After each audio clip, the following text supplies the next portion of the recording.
Hello, everyone. Welcome to the second week of our virtual training course. We are happy to have you back here. This training course is, of course, you already know, organized by NIRx, an fNIRS solution provider. Last week, you have learned a lot about triggers, analysis, contrast, and anatomical considerations. And today we'll learn a little bit about the key concepts of writing a paradigm, designing the fNIRS paradigm, and also that will include some timing for the stimulus, statistics considerations, efficiency, controlling for confounds in cognitive tasks, for example, with Dr. Simone Cutini. Before I continue, I would like to present who will be here on the background. So my name is Maria Delia. I'll be hosting the webinar today. And we also have Dr. Bankim Chander and Amy Young on the backstage, just helping us sort out all of your questions. Thank you. So some of the considerations before we move on, you already know you are all muted. All the questions are welcome at any time. You can also send questions during the webinar. We will sort them out and ask in the end. The content will be available on our website in the upcoming days. And if you have any further questions, please send us an email at consulting@nirx.net. Okay, without any further ado, so Dr. Simone Cutini here, it's our presenter. He's an associate professor at the Department of Psychology at the University of Padova in Italy. His research is in neurocorrelates of the executive functions, cognitive control, visuo-spatial attention, and memory, and numerical cognition. Thank you very much, Dr. Simone Cutini, for being here with us today. And the floor is yours. So you have seen that I lost all my hairs during the years, but it was not because of the fNIRS. So let's start with the lesson. I'm going to tell you really a lot of stuff, and I have a problem here. No. We can see your screen. Yeah. Yeah, but I cannot see mine. And this is a problem. Okay.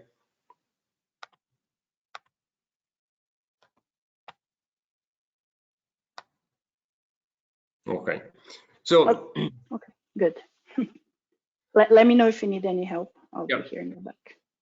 Okay. So I know that you have already seen a lot of stuff about fNIRS with Paola Pinti and Sabrina Brigadoy. So I assume that you are familiar with fNIRS, with the concept of HBO, HBR. So I'm going to skip a lot of things.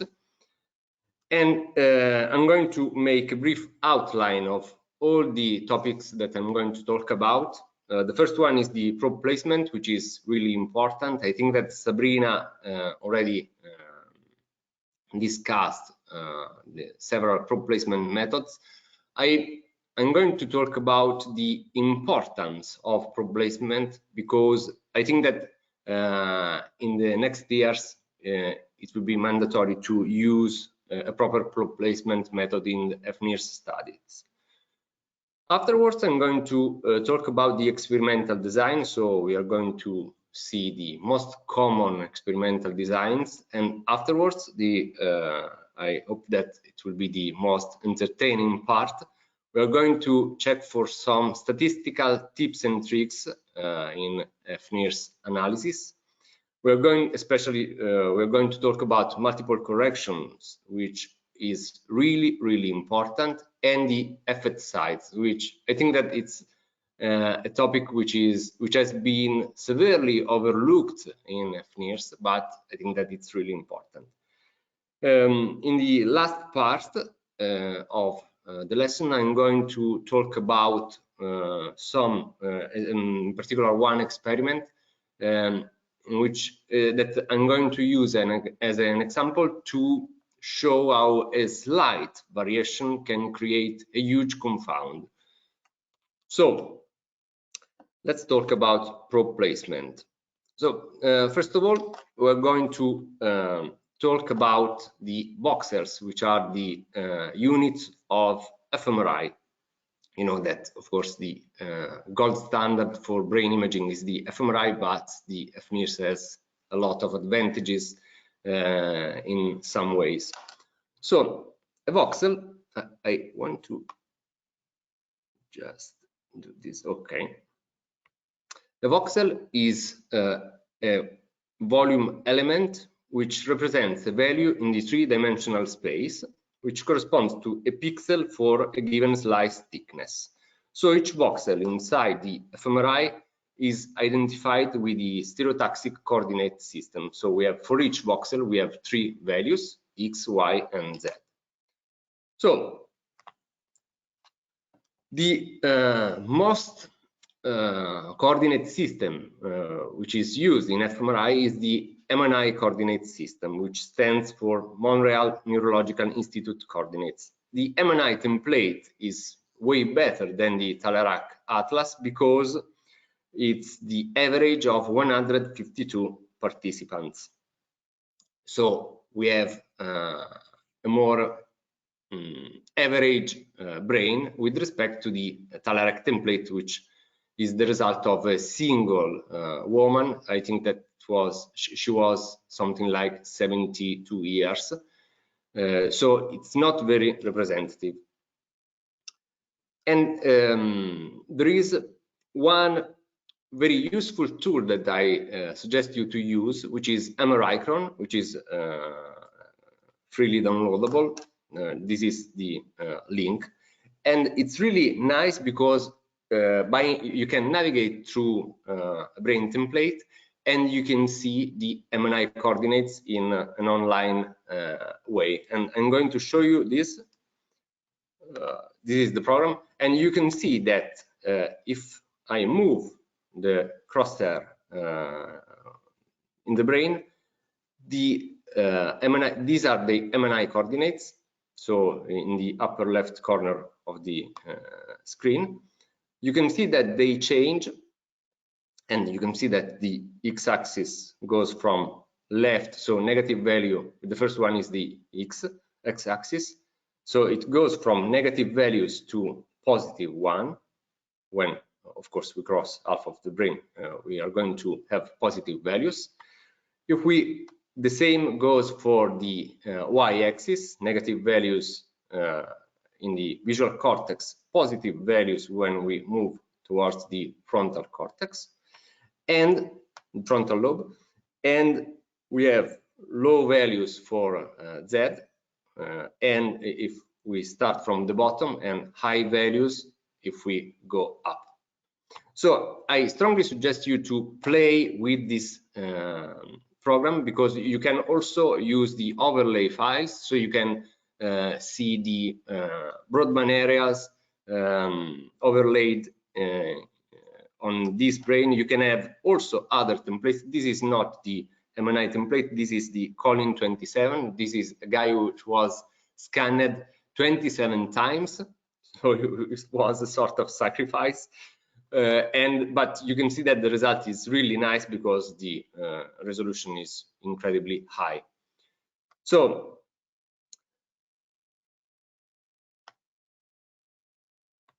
sorry. Okay.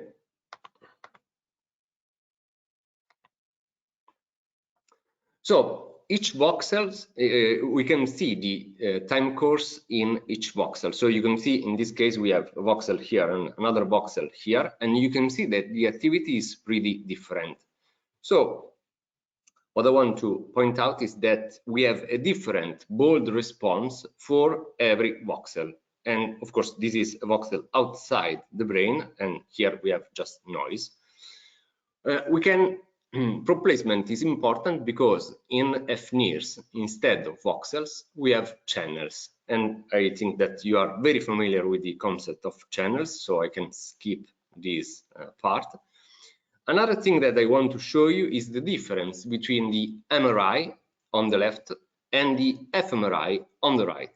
You can see that there is a huge difference in terms of spatial resolution. You can see that this image is really high definition, while the definition of the spatial resolution of this image is quite broad. So This is really important because this is an important concept. With fMRI, we don't have spatial anatomical information. We have the anatomical information just because every time we run the fMRI for one participant, we also run the MRI. So we have the structural information with the MRI, and then we use this structural information to find the proper location of the activity that we find with the fMRI. And of course, the voxels here are much bigger than the voxels here. Okay, so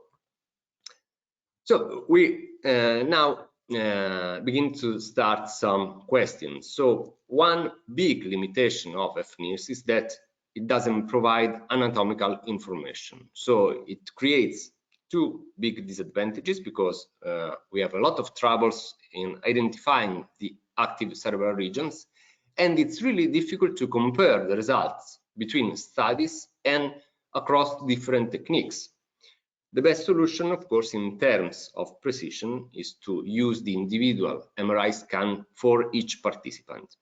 The problem is that it's quite expensive, it's quite time consuming, and my suggestion is that you could use this solution only if you are forced to. So if you have a sort of single case study, or if you need a really high spatial resolution. But if you are forced to use all the time the MRI scan of each individual, you are in some way decreasing the intrinsic value of fNIRS. So it's better to end up with another solution. And I'm going to talk about an alternative method. So a good alternative choice is to use some methods that can exploit the craniocerebral correlation. So the correlation which exists between the landmarks on the scalp and the underlying brain regions. For instance, one possibility is to convert the 1020 measurements in stereotaxic coordinates, so in MNI coordinates. In order to be able to do that, we first need to solve two big issues. The first one is concerns the relation between 1020 points, which are the 1020 points are those used in EEG studies, which create several landmarks on the scalp, and the stereotaxic coordinates. The second problem is concerns a proper template for doing this operation. So, in other words, we need to transfer the points from a two-dimensional space, which is the 1020 space, which is commonly used in EEG studies, to a three-dimensional space, which in this case is the MNI space. So it's a voxel-based space. This first point has been solved by a brilliant study made in 2004, in which the authors sought to explore the correlation between the 1020 points and the underlying cerebral projections. So in order to do that, they scanned 17 subjects by using some markers on the 1020 points, and they calculated, so they used just MRI, so just anatomical information, and they were able, through an algorithm, to calculate the cerebral projection of each of these points. And the interesting thing, so here we have the MNI coordinates of the position of all the 1020 points. And the most important thing is that in this case, you can see that across all the subjects, the standard deviation of these points is really, really low. It's larger than 10 millimeters just in the occipital part. And you know that the occipital parts, even at the brain level, are the parts that are very variable, because the occipital lobe can be oriented in different ways. So you have a lot of variation. But you can see that for most of the regions, there is very low variability across subjects. So these are the digitized point on the scalp, and these are the cerebral projections. So the most important thing here is that you can, with this method, they have been able to calculate the most likely cerebral regions underlying the 1020 positions. So you can see that under FP1, there is the superior frontal gyrus in the 97% of times. So it's quite deterministic. So the main message of this work is that it's possible to find the reference scalp points without the need of individual MRI scans and with a spatial precision which is most of the time inferior to 1 centimeter. And you have seen that the spatial resolution of fNIRS is slightly more than 1 centimeter, at least if you use topography. It's a different topic if you use dense tomography, dense arrangements, and you can do tomography, but I suggest you to start with the topography because it's much easier. And you can see that this work gained the cover of the NIRx, so it's really an influential work. So the second question, I think that you already know the answer. The best fMRI template is the ICBM 152, which is the template selected, so this is the MNI template, and the fMRI community selected this template as the standard template. So it won over the Talairach Atlas. So what is the solution in this case to solve our big problem? So we start from these two assumptions. If there is a solid correspondence between the 1020 points and the stereotaxic coordinates of the underlying cerebral regions. So this is the first point.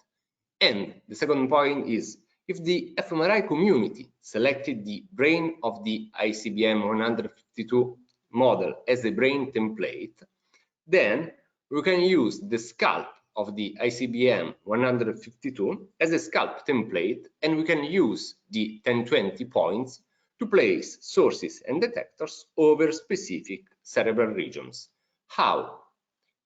We can do that by using a physical model of the ICBM 152. So this is the physical model that we build, starting from the MRI of the ICBM 152. We reconstructed a three-dimensional model and we made a three-dimensional print of this model.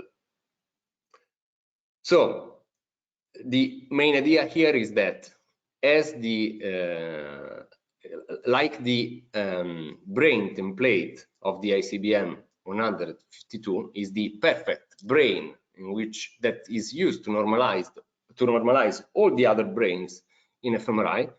Of course, there's no brain inside it; it's empty.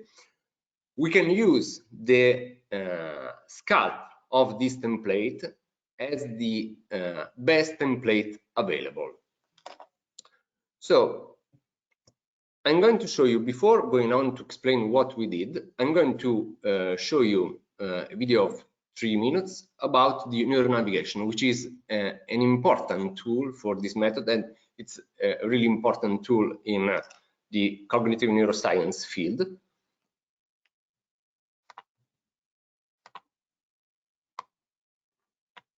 Because I want you to show the tip offset function, which is a function which is very particular, because given you when you use the neuronavigator, you have a pointer, a tracker, which is located in a specific part of the scalp, and you can calculate the cerebral projection at a specific depth. So what is the underlying cortical region in relation to a specific point on the scalp?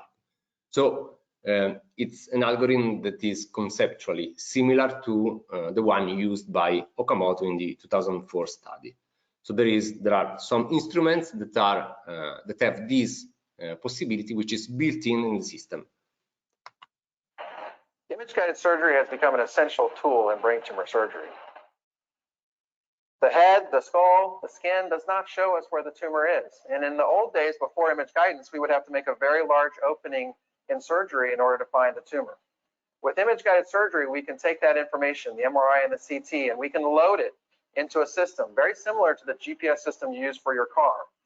GPS for your car allows you to navigate around town and find a spot. With the GPS image-guided surgery, we can navigate and find the tumor.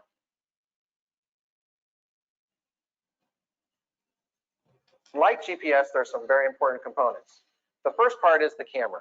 The camera here emits an infrared light. This light shines down and reflects off these small reflective balls. This antenna is attached to the operating room table. It does not move. It serves as a reference. With that reference, we can then bring in the pointer. And the pointer, again, has these reflective balls. And so that we can point to spots on the skull, on the scalp, and that will then reference back to the camera and load in to the computer.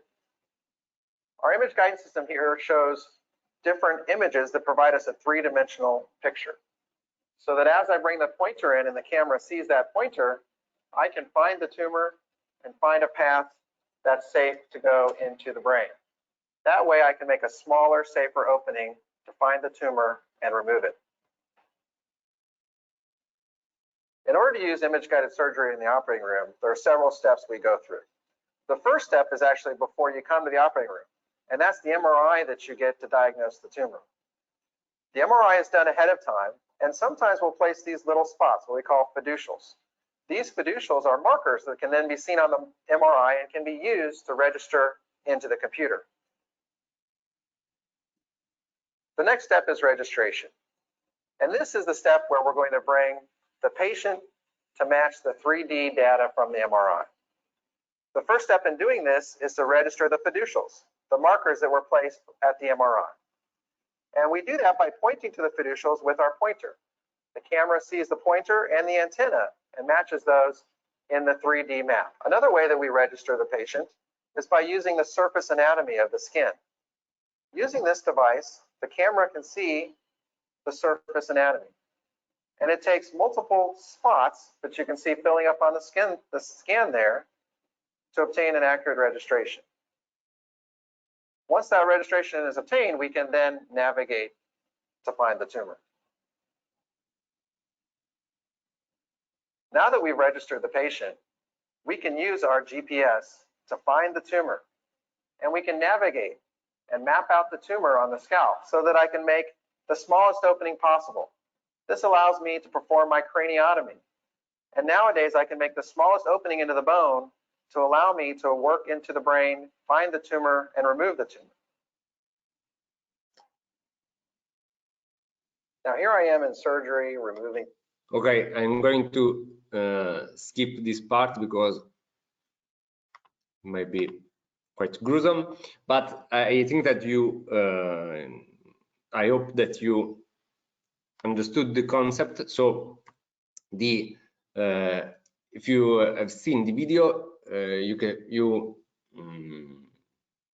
have seen that there was a white line that was representing the pointer and a red line which was representing the cerebral projection of the pointer. So we use in this method, the tip offset function is very, very important. So we started from the 3D model of the ICBM 152 template. Then we had the physical model created by a 3D printer. And afterwards, we used this neural navigator system and we collected all the 1010 points instead of 1020, because the 1010 points are more densely arranged, so we can have a higher resolution. So the method is more precise. And these are the points in the scalp. And with the tip offset function, given each position on the scalp, we evaluated the cerebral projection. Of course, we can select the optimal penetration depth of the projection, and we can select it by the user. Usually we should use half the distance between sources and detectors, or but no more than 2 centimeters. It also depends on the participants, but 1.5 centimeters to 2 centimeters is pretty much okay. So another important thing, and this is really important when we want to apply this method, is that the reverse use of this method is possible. So like the use that we have seen in the video. So I'm going to show you the reverse use. So when you want to run an experiment, usually in order to check whether you're going to record your fNIRS signal, you need to check for previous imaging studies. So I'm pretty sure that you can have, for a lot of experimental paradigms, you can have a lot of fMRI studies that provide the MNI coordinates. So what you are going to do is usually to use these coordinates in order to select the probe placement. So if you, but it's better to have a specific method that allows you to have a precise guide on how to place the probe, where to place the probes. So in this case, this is a study that investigated the snark effect, which I don't think I will have the time to talk about it, but I'm going to show you only this part. Let's suppose that we want to record the activity from the intraparietal sulcus, the superior parietal lobe, and the angular gyrus, because these are important regions for numerical cognitions. So the first step is that we search for the MNI coordinates from the fMRI studies. So, and this is a common operation that you should do each time you want to make a proper probe placement. Afterwards, we use the NeuroNavigator with the ICBM 152, and you can see that the probe is placed over the printed version, the physical model of the template. And we use the tip offset function. So we use the tip offset function in a reversed way because we want to find the correct scalp projections of the regions we want to investigate. So we are going to search with the tip offset function enabled to a given depth in order to check the scalp point which projects to the cerebral regions that we are interested in. And of course, we use these scalp projections together with the 1010 points to create a series of spatial binds that in this way allow to place the order in a reproducible way across participants. So in this case, you can see that we used P7 on the, sorry, I can describe better this image. So the red points are the 1010 points, the yellow points are the sources, and the blue points are the detectors. And you can see the position, in this case, of IPS, the superior parietal lobe, and the angular gyrus. You can see that these three regions fall specifically in 3 channels. So in order to avoid the use of individual MRI scans and to offer a reproducible way to place the probes, we can create use 3 spatial binds. In this case, P7 had to be, the source 8 had to be placed over P7, which is the 1010 points. Source 5 had to be placed over PO3, and source 1 left and source 1 right had to be placed in the middle, very close to PZ. So in this way, we create a spatial bind which creates a constraint that can be used for all the participants. So note that this procedure is performed just only one time for each experiment, because on participants, we need only to use the 1010 points we gathered from this procedure. So of course, here you can make different choices, but you can make the choices that is easier to be reproduced in with human participants. What are the pros and the cons, the disadvantages of this method? First, it provides a good estimate of the channel stereotaxic coordinates. I know that this point is quite delicate because sensitivity maps work in a different way, but I think that they might be, I think that under a deep investigation, I think that the result was more or less overlapping.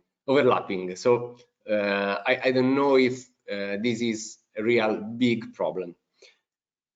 Of course, it allows to compare the result across different studies, is almost MRI independent, and the big disadvantage is that it works optimally only for a small portion of the brain. So it's really suited for 2 or 3 brain regions, but it's not suited for whole brain recording. And in any case, I strongly suggest you to use Atlas Viewer because it's really great resource.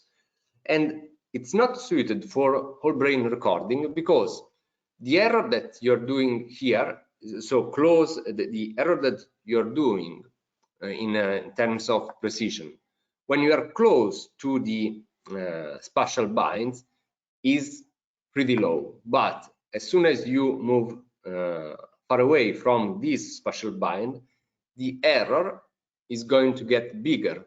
And there is another paper that shows the relation between the spatial bind and the average error that you're going to do in terms of precision in the localization of the probes. So if you have a very small number of regions, so in specific hypothesis, you can focus your attention on this specific region without particular problems. If you want to have big precision for the entire brain, it's not the best method. This is not the best method. So in any case, if we try to talk more generally, why is probe placement so important? So the most important part is that it allows to compare the results from different studies and different techniques. You can produce the results using a common system like the MNI coordinate system. It provides higher precision and higher replicability, which is really important. And just to give you a brief idea of the message that you are giving to the readers of your paper, of your study, I think that it makes a big difference if you write, we recorded from the parietal lobe versus channel A was placed over P3 and the underlying brain regions was located at these MNI coordinates. I think that you are providing more precise information and information that can be used effectively by other scholars. So what should I do? My first suggestion at this point is to read the excellent review by Suzuki and Ipita Dan, made in Neuroimage, where they talk about the different, a lot of different methods for craniocerebral correlation. And I think that the most powerful tool right now is the Atlas Viewer, which is, I think that you already seen the Atlas Viewer with Sabrina, which is embedded in, almost embedded in Homer. So we are going to, I said everything I needed to say about the proper placement, so I'm going to start with the experimental design. So before talking about NIRs, I need to talk just a little bit about the starting point. So we need, every time we think about an fNIRS experiment, we need to talk about the behavioral data. So we have to start from behavioral data. And the most important thing in this regard is the mental chronometry. So usually in mental chronometry, the dependent variables which are mainly used in cognitive studies are the reaction times and of course the accuracy, but we focus on the reaction times. Reaction times are the time interval between the stimulus presentation and the response to the stimulus. The fundamental thing that you need to know is that thanks to the reaction times, we can make strong inferences on the underlying cognitive processes. Why? Because we can use the so-called cognitive subtraction, which has been invented by Franciscus Donders, which is incredibly famous in the cognitive science. Basically, what he did is he theorized this intriguing possibility because he wanted to measure the duration of a cognitive task, and in order to make such strong inferences, he wanted to use tasks that included different processing stages. So I'm going to provide you an example, very easy example. We can compare simple versus choice reaction times. So in simple reaction times, we ask the participants to press the spacebar when the light goes on. So this is a classical simple reaction time. In the choice reaction time, we ask the participants to press the A button when a red light appears and to press the key button when a green light appears. So in this case, we can decompose the reaction times. In simple reaction times, we have the stimulus, so the light goes on, we perceive the stimulus, we perceive the light. So after light perception, we are going to prepare our response and we press the button. In the choice reaction time, we have an additional time which is used to choose the correct button in order to make the proper decision. We can go deeper in this case, and we can make some hypotheses in regard to the different processing stages that are inside these tasks. And I also added another task, which is the go-no-go, which is a quite simple task. We can present a series of stimuli, so like a series of letters and a series of A's, for instance, and afterwards we can once in a while we can show an X. The subject has to respond to A, but he doesn't have to respond to X. So in this case, the A trials are go trials and the X trials are no-go trials. So, of course, we can have these three simple tasks. And in the simple detection, we have the stimulus detection and the motor response. So this is very simple.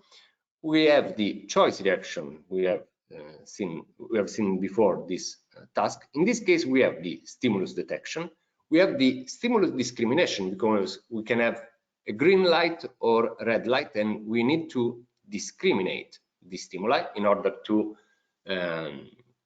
perform correctly the task.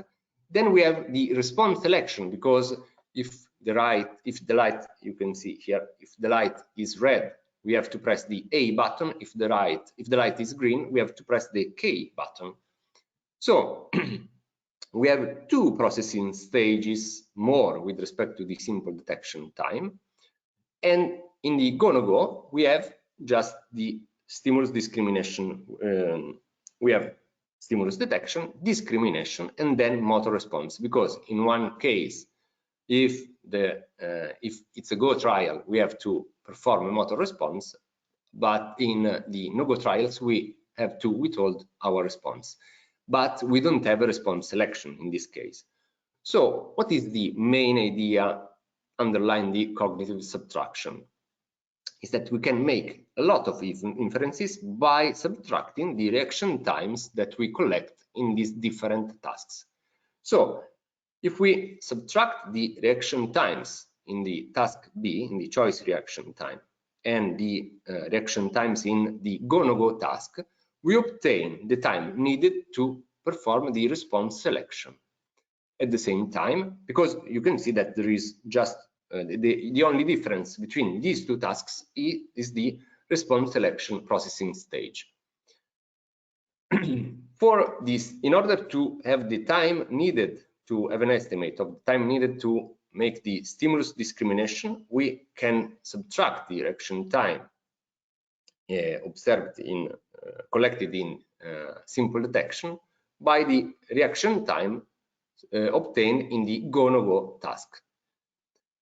So this is incredibly important. I hope that this is pretty clear to everyone, because we apply, when we are doing the fNIRS experiment, we apply exactly the same logic. This is another, if it's not clear, you can read afterwards. This is a paper that shows the cognitive subtraction method with behavioral data. So you can see that the simple reaction time are the faster ones, are the fastest ones. The go-no-go is in the middle, and the choice reaction time is the longer one. Of course, these are average reaction times. So you need to take into account another thing, like fNIRS. The reaction times are a noisy measure. So participants usually perform several trials in order to provide a reliable measures of reaction times for each condition. So you're going to let the participants doing a lot of trials, and in this way, by averaging the trials, you have a good estimate of reaction time. Even in reaction times, the control condition is fundamental. So you need to always search for the best control condition. I know that for cognitive scientists, this is incredibly trivial, but I need to highlight this part. So how can you do that? You need to take the same task and you need to change just one single feature. And you need to be sure about that, and you will see that in the task switching example, that just changing a really slight thing, which seems to be quite small, can produce very high differences. So what I'm suggesting is that you should spend a lot of time searching for the perfect control condition, because it's really a well spent time, in my opinion. So what about the brain? I think that this is a suggested reading.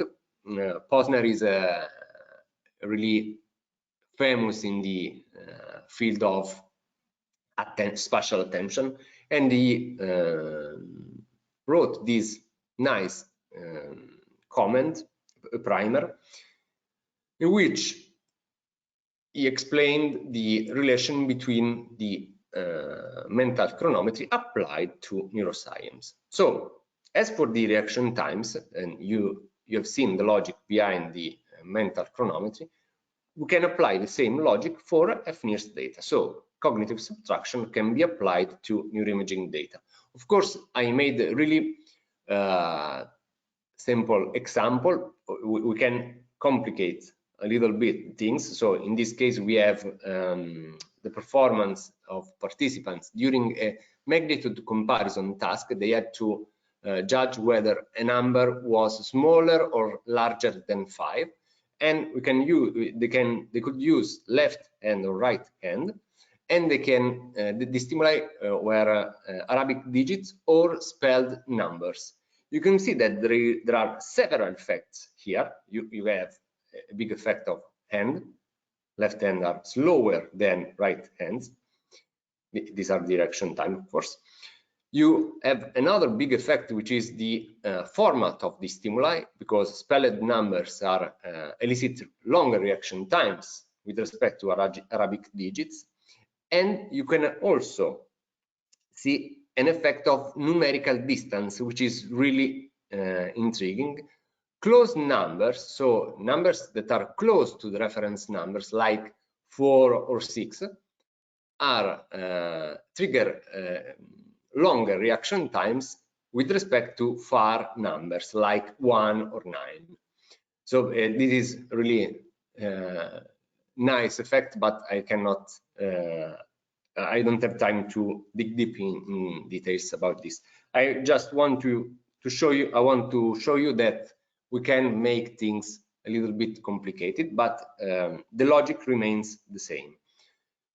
With PET and fMRI, and also with fNIRS, the logic is the same. So we have our activity recorded during stimulation, and we have the activity recorded during the control condition. We are doing this subtraction, so we have a differential activity. We are doing this for all our participants, and by averaging them, we have, as a result, the brain activity due to the experimental manipulation. So the logic is exactly the same. And I hope that you can see why the control condition is so important. So when starting, you should ask to yourself some question. First, what is the experimental question? What are the appropriate controls? This is really important. What is the study style? We are going to provide some answers in this regard. So this is the terminology, and again, I think that I hope that everyone is familiar with this with this definition. So the independent versus dependent variable, categorical versus continuous. The contrasts can be experimental versus control, parametric versus subtractive. We can have between subjects or within subject designs. We can have the confounding factors. We will talk quite a lot about that. We can randomize the trials. We can counterbalance the block. We also we are going to see some of that later on. So the first thing that you need to know is that when you are going to create an experimental design for fNIRS and for fMRI as well, you have to take into account the nature of the hemodynamic response, so the characteristics of the hemodynamic response. You know that there is this important concept, which is the neurovascular coupling, so the relation between the neural activity. So even if I have a brief, a very small, short-lived neural activity, this activity creates a quite long, sluggish hemodynamic response. You can see here the bold response, which is usually recorded with the fMRI, and here you can see an example of the fNIRS, the hemodynamic response that you observe with fNIRS. So an increase of HBI and a decrease, and a decrease of HB, an increase of HBO and a decrease of HBR. Another really important thing, and I think that it's more important with fNIRS than fMRI, it is the variability of the hemodynamic response.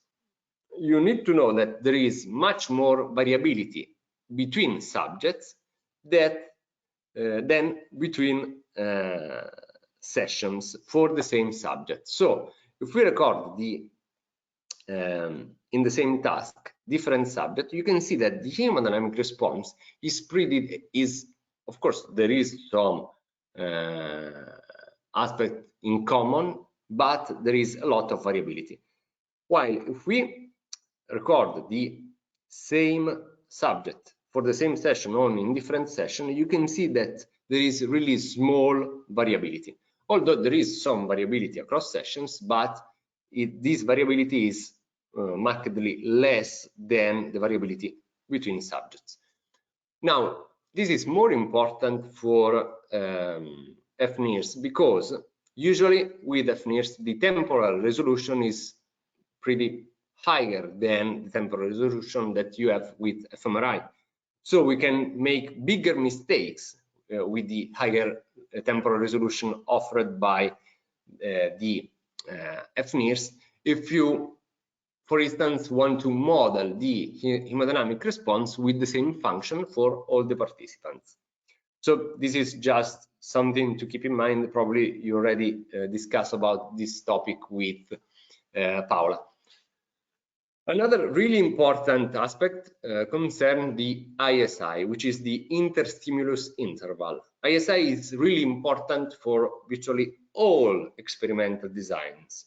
I'm going to provide you just two rules of thumbs, but we are going to investigate more deeply the ISI problem. You need to avoid fixed ISI, so you need to vary the ISI as you can, and you need to avoid the ISI around 4 seconds, and we are going to see why specifically 4 seconds. So these considerations can be applied to all experimental design. Now we are going to see the 3 main design types. So the first one is the blocked design, the second one is the event-related design, and then we have the mixed design, which are a combination between blocked and event-related designs. So let's start with the blocked designs. Blocked designs are able to segregate different cognitive tasks into distinct time periods, so the so-called blocks. So you can see that in this block we have the participants that perform the same task several times with small ISI. Then there is some rest, and afterwards there is another block with a different task in which nevertheless participants perform this task several times. So again, some rest and so on and so forth.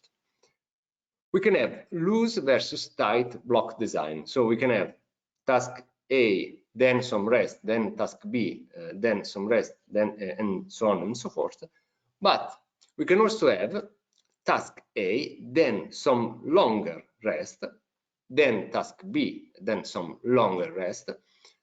And I think that these are both of these choices are good. I prefer to have a long rest in this case in order to have a complete return to the baseline.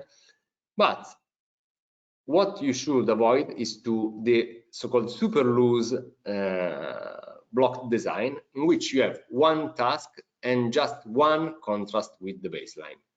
The contrast with the baseline is incredibly weak, and the reason, I think that it's pretty simple, because we have a lot of extracerebral activity. We can have a lot of other contaminations that are still present in that cannot be captured with the baseline, which includes just rest. While it's much more important with fNIRS to compare the activity coming from 2 tasks, so an experimental condition and a control condition. Of course, in this case, you are going to use the counterbalancing procedure. So half the participants will start with the task A and the other half will start with the task B. So what you are going to expect from a proper control condition? Usually, these are 2 good control conditions. If you have this in green, you see the activity in the baseline. In red, the activity in the control condition, and in blue, the activity in the experimental condition. You can see that here you have some activity, but you have an increase in activity in the experimental condition.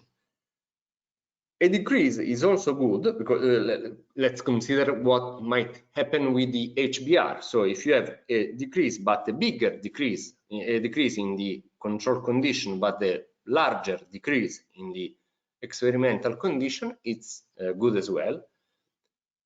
These 2 cases are not really good, because here you have an increase in one case in the control condition, but a decrease in the activity, a smaller decrease a larger decrease in activity in control condition, and a smaller decrease in activity, which is not really good. And likewise, it's not really good if you have a larger increase in the control condition and smaller increase in the experimental condition. Nevertheless, what is really bad is if you have this pattern. So if you have a decrease in the control condition, a decrease in activity, and an increase in the experimental condition.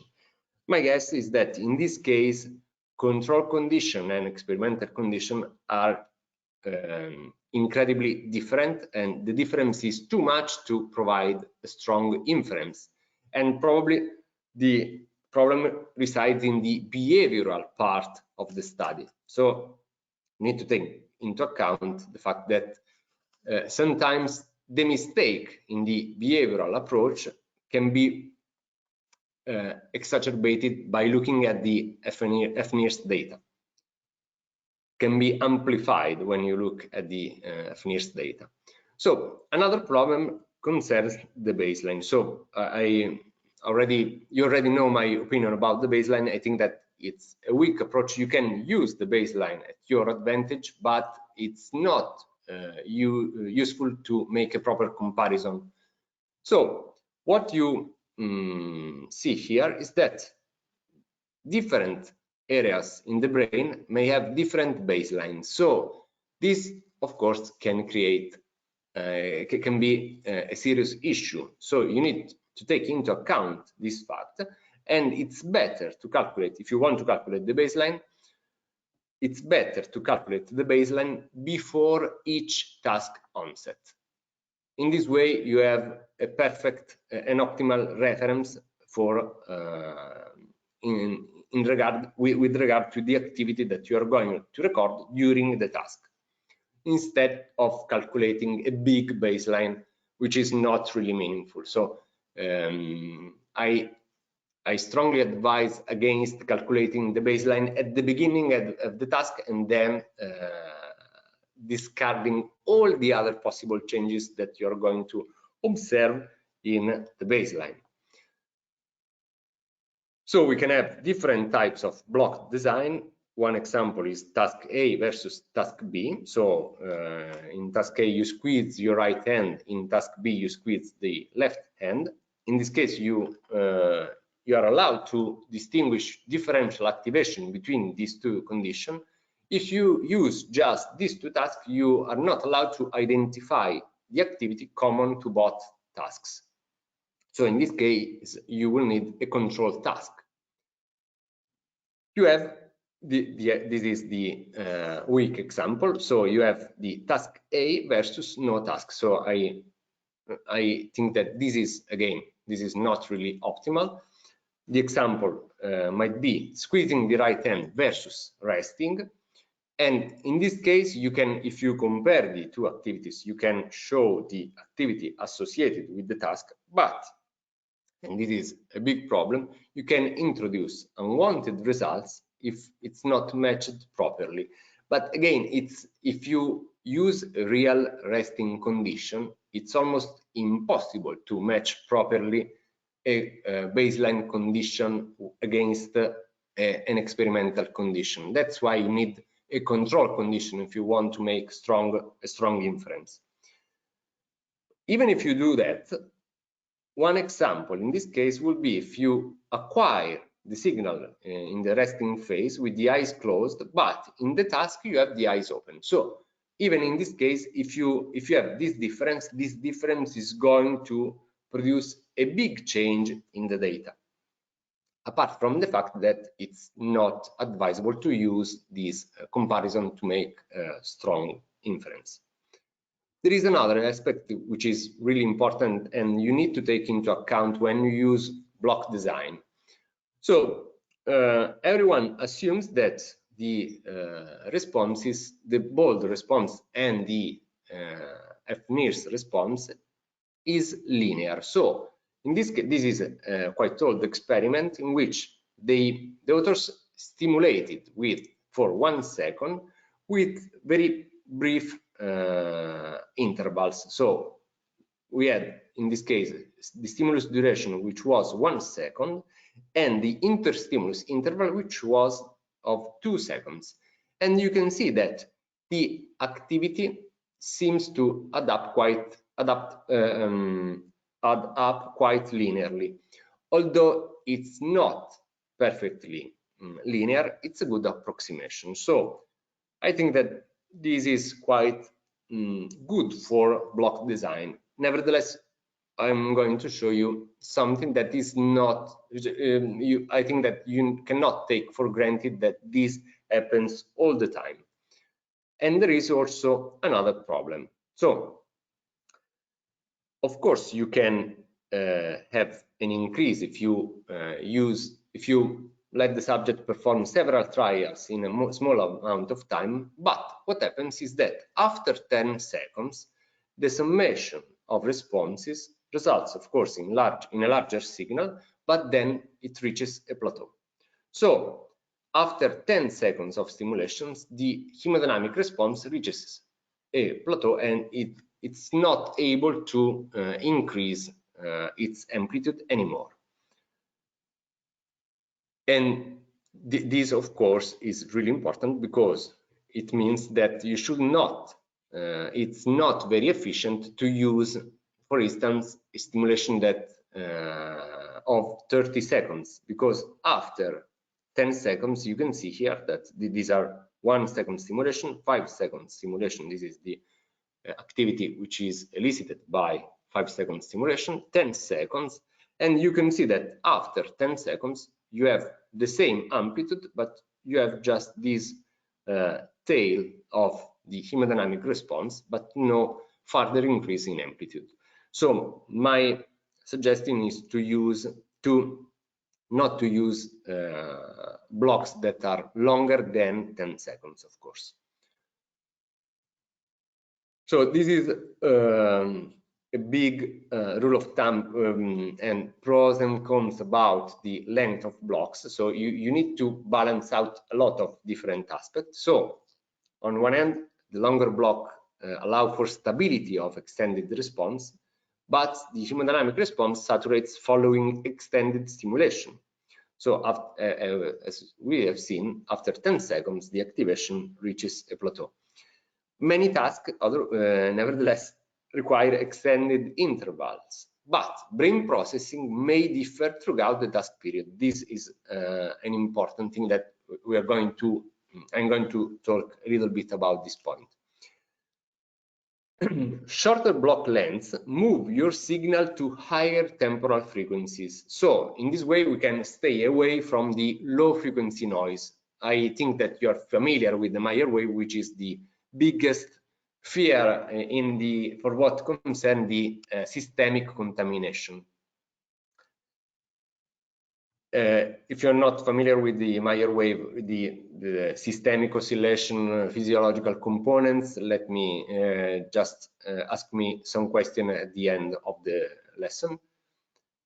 There is another problem with periodic signals in the data. If you use periodic blocks, you can create analyzing of other periodic signals in the data. For example, if one person breathes at the regular rates of 12 breathings per minute and the blocks are 10 seconds long, you are going to create an analysis of the breathing. And of course, could be a problem if the aliased signal falls within the range of desired signals.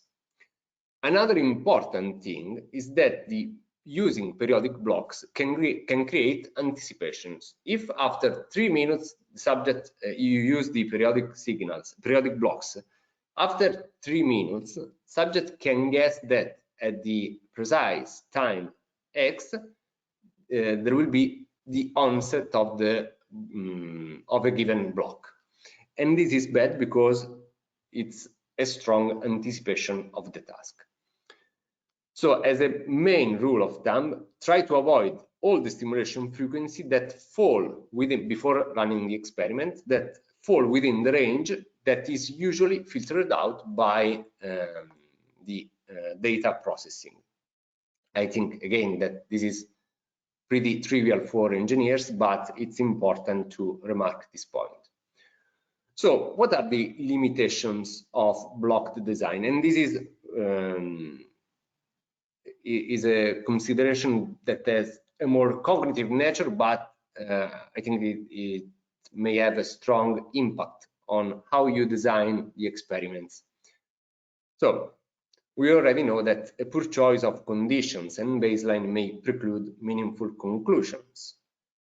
But there is, beside that, there is another problem. There is a problem related to the nature of some tasks. There are many tasks that cannot be conducted well repeatedly, and the linearity of hemodynamic response cannot be taken for granted for all the paradigms.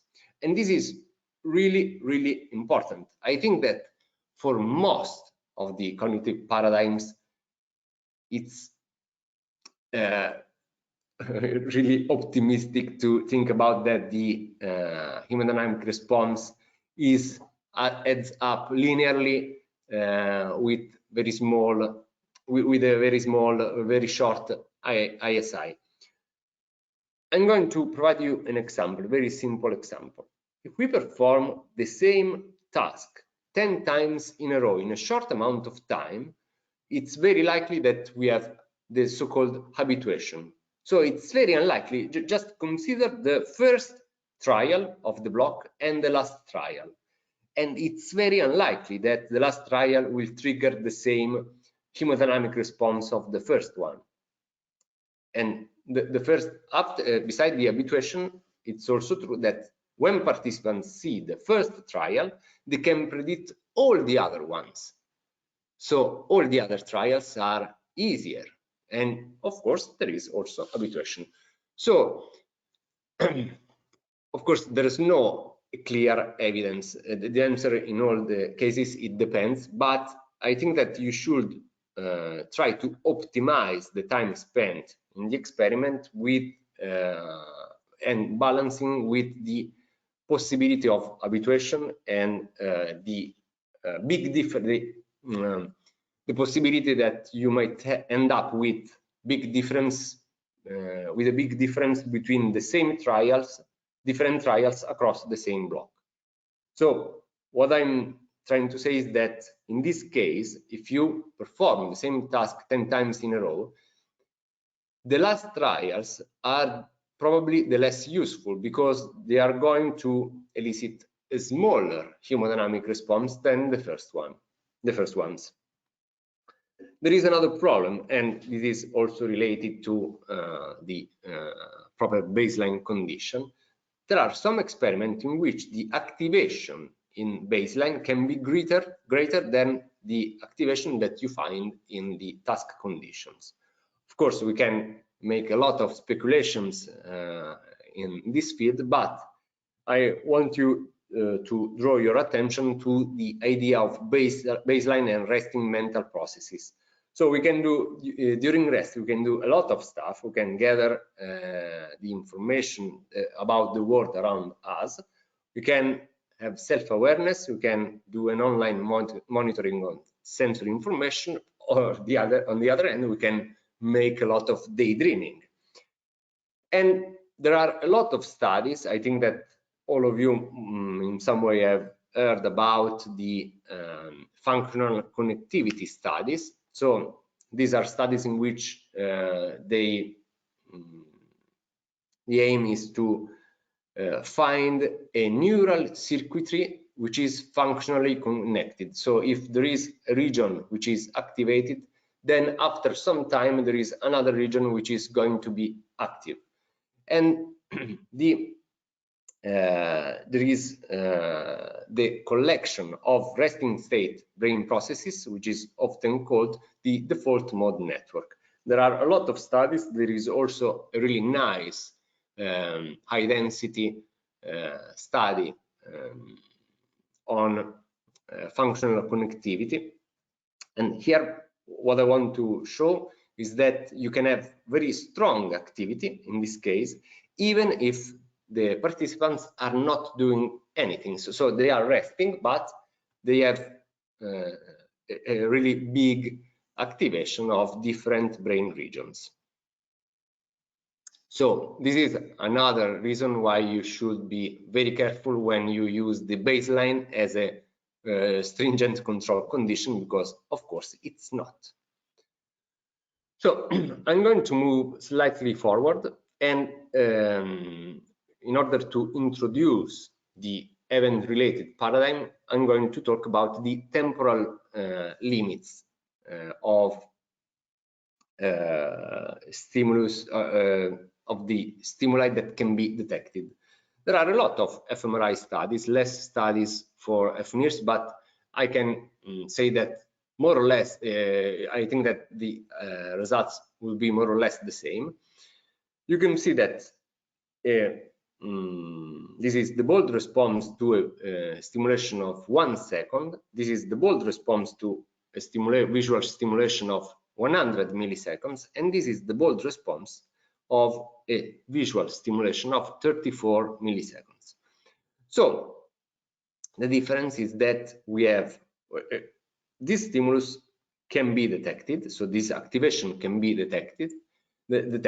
Of course, we need a lot of trials in order to detect this activation. So if we have smaller amplitude, we have a worse signal to noise ratio.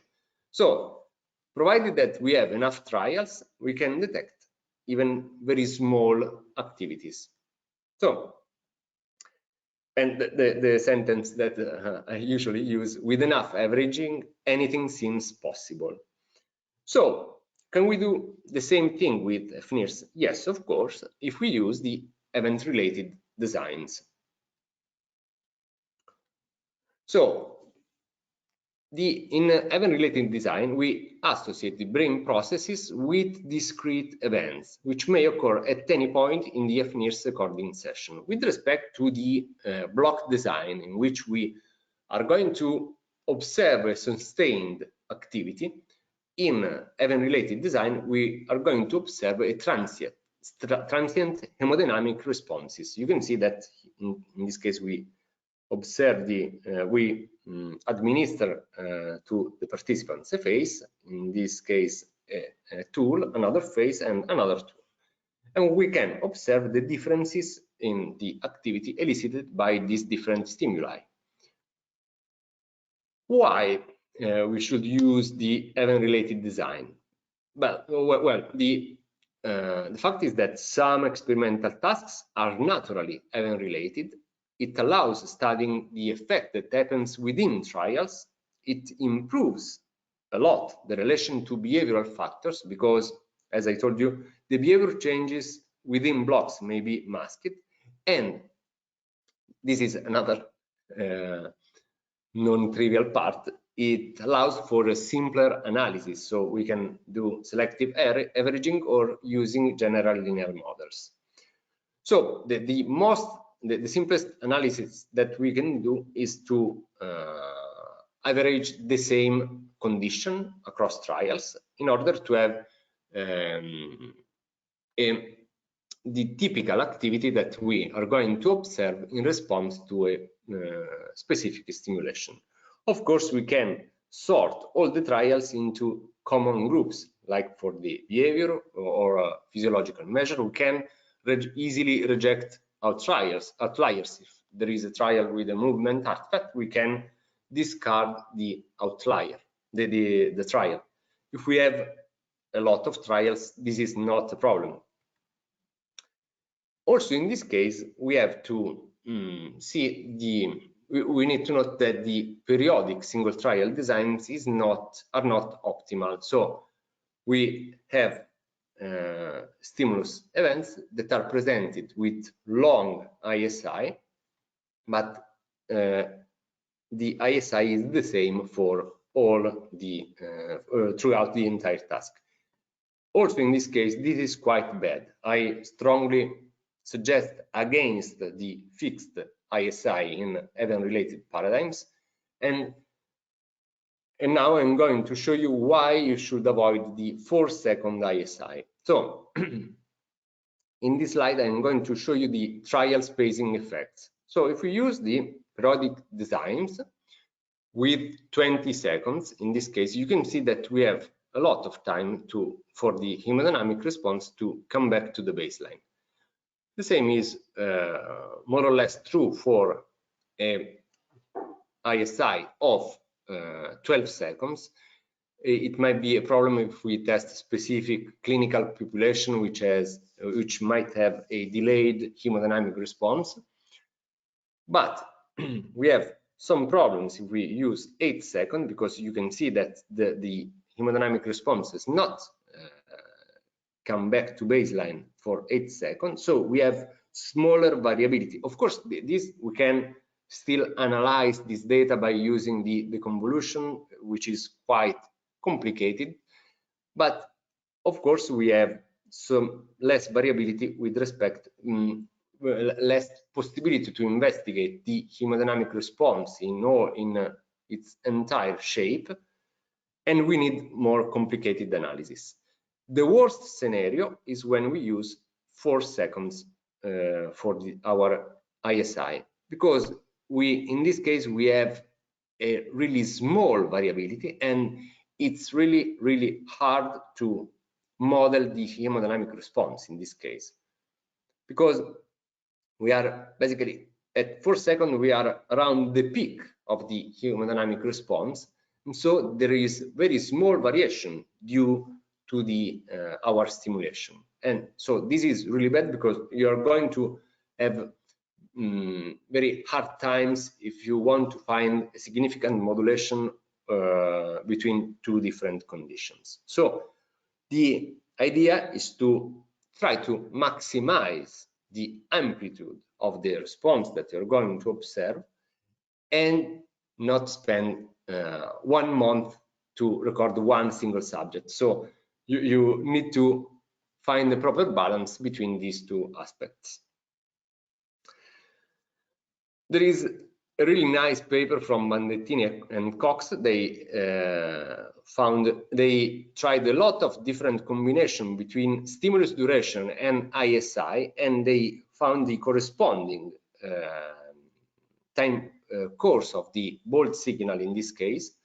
The study was focused on the fMRI, and they attempted to create a sort of rule for selecting the best ISI for stimuli of different durations. So you can use this one, but I think that the main general rule for at least at the beginning, is that I'm going to suggest you in the next slide what you should do.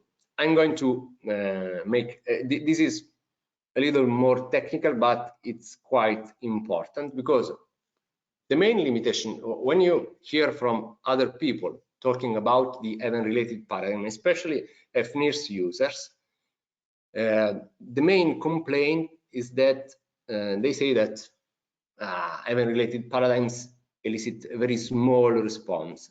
So this is quite bad, while block design elicit a bigger response. Yeah, this is true, of course, and we have seen why. But at the same time, although this is true, the picture is not so bad as it might seem. Indeed, there is just in terms of power, there is a decrease of 35% with respect to block design, and this difference suggests that the amplitude in event-related fMRI and fNIRS paradigms is greater than what one could predict by using the system models. I'm not really surprised by this point, because, as I told you, it's very likely that the block design suffers from the habituation problem that I told you. While with the event-related paradigm, you can avoid entirely this problem. So what is my suggestion? So you can avoid anticipation, and you can avoid the habituation by using a jittered single trial design. So you're not using the same ISI for all the tasks, but you're going to, and this is my suggestion as for your first fNIRS experiment, try with an ISI between 10 and 50 seconds. So you are going to perform, of course, you have to randomize all the trials, so you will have the say the different conditions intermixed during the task. So you can have condition A, condition A, condition B, condition A. It allows for a really easy data analysis, because you don't have to use the convolution or other quite complicated, at least at the beginning, stuff. The only big downside is that you can have a really long and possibly boring experiment. So to solve this problem, you can restrict the number of experimental conditions that you're going to make.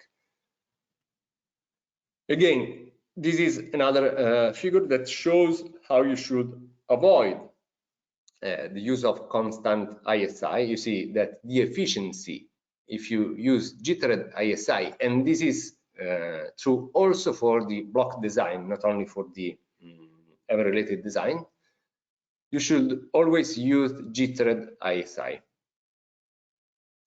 So let's talk very briefly of mixed designs. In mixed design, we have a combination of blocked and event-related aspects. So we have seen that in block design we have some state-dependent effect because the activity is sustained. With event-related design, we have item-related effect because we can observe the activity elicited by one single stimulus. So the analysis can model these as separate phenomena if the cognitive processes are independent. There are of course some examples of the independence of this phenomena, but even if they are dependent, we can try to model the interactions. I just put some examples, but I cannot explain it further.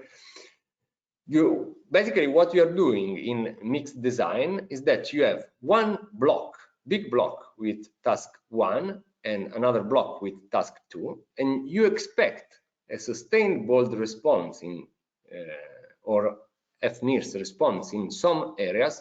Of course, I'm talking about fMRI in this case because the approach is at the conceptual level is exactly the same. So you can say exactly the same thing because we are analyzing the hemodynamic response in both cases. So we are stating that in the task 2 there is no this sustained bold response, while in this task there are other subtasks that create, these are event related, so these create a transient bold response, and the result is that you have a summation of the sustained bold response and the transient bold response. The same goes for is true for the fNIRs. So my advice is that you should not start with mixed design because they are quite complicated. There are several assumptions that need to be satisfied in order to run properly, and the analysis is quite complicated. So I think that as a first experiment, I will stick to a blocked or an event-related design. So I'm trying to close the long discussion about the experimental design and try to sum up some useful stuff. So what are the main issues to consider? First, what design constraints are induced by my task? So you need to think about the task. What I'm trying to measure, this is really important, and you should know exactly what you are measuring. What sorts of non-task related variability do I want to avoid? So, for instance, the physiological oscillations are a strong non-task related variability. So, as a rule of thumb, I'm going to give you the most important aspect of these designs. Block design are powerful for detecting activation and are useful for examining state changes. Event-related designs are powerful for defining the time course of activity, because you can average the activity elicited by every single trial. They are more similar to behavioral experiments. You can avoid habituation effects that can happen within blocks. They are less predictable because you can randomize different conditions with any problem. Of course, they are more time consuming because you need more time to perform a slow event-related paradigm, and you have small hemodynamic response, so worse signal-to-noise ratio. So you need more trials in order to have a proper signal-to-noise ratio.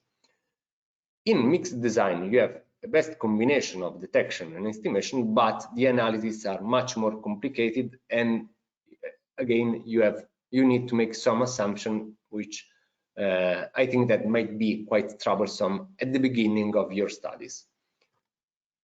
So the very basic rules of thumb, I think that maybe I'm a little bit boring, but I want you I don't want that you fall into these mistakes. So if you use block design, do not use blocks larger than 10 seconds, and do not use ISI around 4 seconds. If you use event-related design, always jitter the ISI. If it's your first experiment, as I told you, try to avoid mixed design. In any case, so this is true for all the designs, try to minimize the number of conditions, because you can, if you have less conditions, you can have more trials for each condition, you can have a simpler paradigm, and you can explain the results more easily. So, and now we are going to the next part after this consideration. So there is another thing that you need to keep in mind. The block design is likely to trigger a systemic response more easily than the event-related paradigm. So if I do the same task in a short amount of time, it's likely that I will have a systemic activation which is not related to brain, is correlated to brain, but not generated by brain activity. And if you use block design, you need to take into account this possible limitation. Of course, this can happen also with event-related designs, especially if you work with emotions, but it's less likely. In all cases, in short separation channels are very useful in these regards. So I strongly suggest you to use short separation channels since the beginning of your experiments, because they solve a lot of problems. So when you need to choose the proper fNIRS experimental design, you have to control the timing and quality of cognitive operations to influence brain activation. You need to ask yourself, what can we control? So the stimulus properties, what is presented, the stimulus timing, when it's presented, the subject instructions, what do subject do with it? So even the subject instruction can change dramatically the response pattern. And what are the goals of the experimental design? So we want to test specific hypotheses, so it's an hypothesis-driven approach, or we want to generate new hypotheses, so it's more a data-driven approach. And at this point, I assume that everyone is familiar with NIHST and p-values. So I don't think I have enough time to talk about everything, so I'm going to skip this the part about NIHST and the p-value.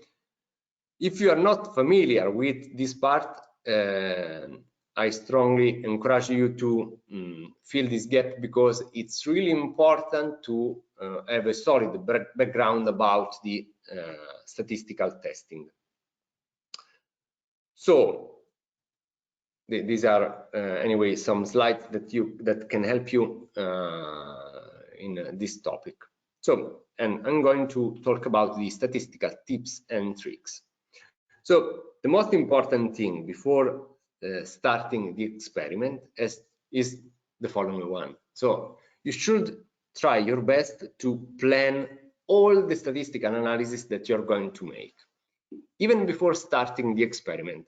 This guy is Ronald Fisher, is perhaps the most famous statistician of all times, and he made this fantastic sentence, in my opinion: to consult the statistician after an experiment is finished is often merely to ask him to conduct a post-mortem examination. He can perhaps say what the experiment died of. So what does it mean? It means that if you don't have a solid statistical background, or there's no one in your research group which has a strong statistical background, perhaps it's better to ask somebody else to help you in fine-tuning the experiment, because once the experiment is done, damage cannot be repaired.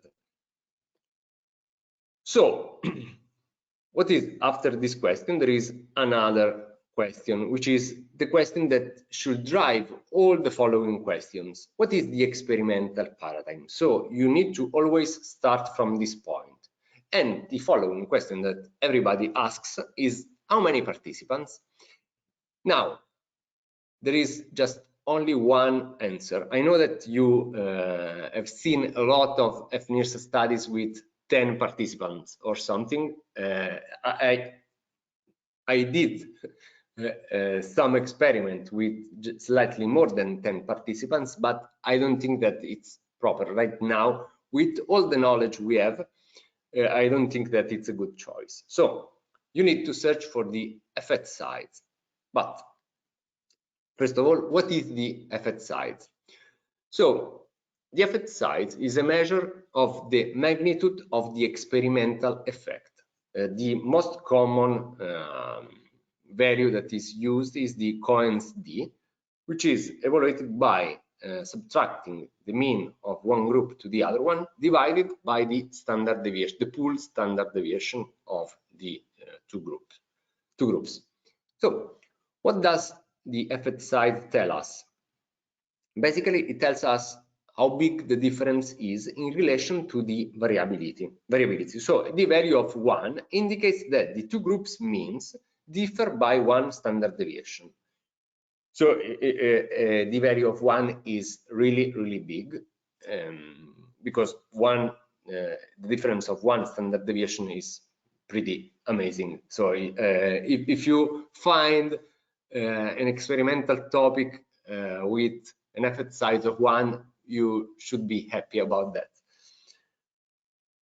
The other consideration that you take into account is that the effect size is way better than p-value in order to calculate the number of participants, because the p-value is strongly inflated by the numerosity of the sample.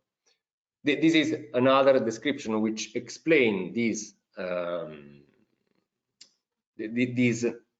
caveat, because if we find, and I'm trying to explain this quite quickly, if we find, if we have the p-value, the p threshold to 0.5, we know that anything which is slightly below 0.5 is significant, but something which is slightly above 0.5 is not.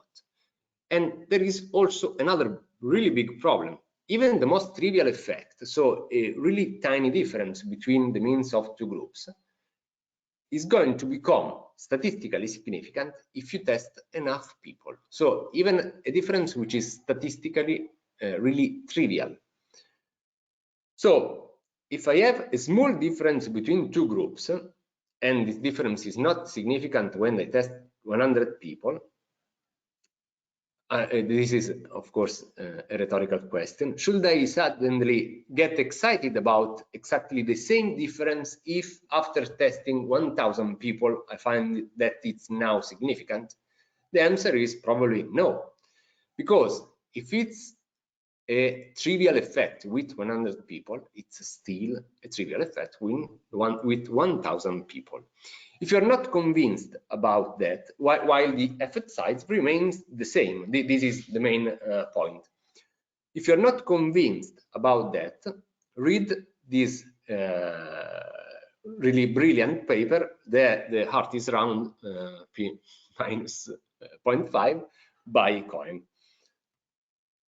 And I also encourage you to try with yourself to use this simulation. I'm going to show you this one, so you can see how the two distributions that you're collecting, so for instance, two different conditions, differ if you have smaller or larger effect size. You can see that with the Cohen's D of 0.20, they are quite pretty similar, while if we have a larger Cohen's D, we have the two distribution that starts to be more far away.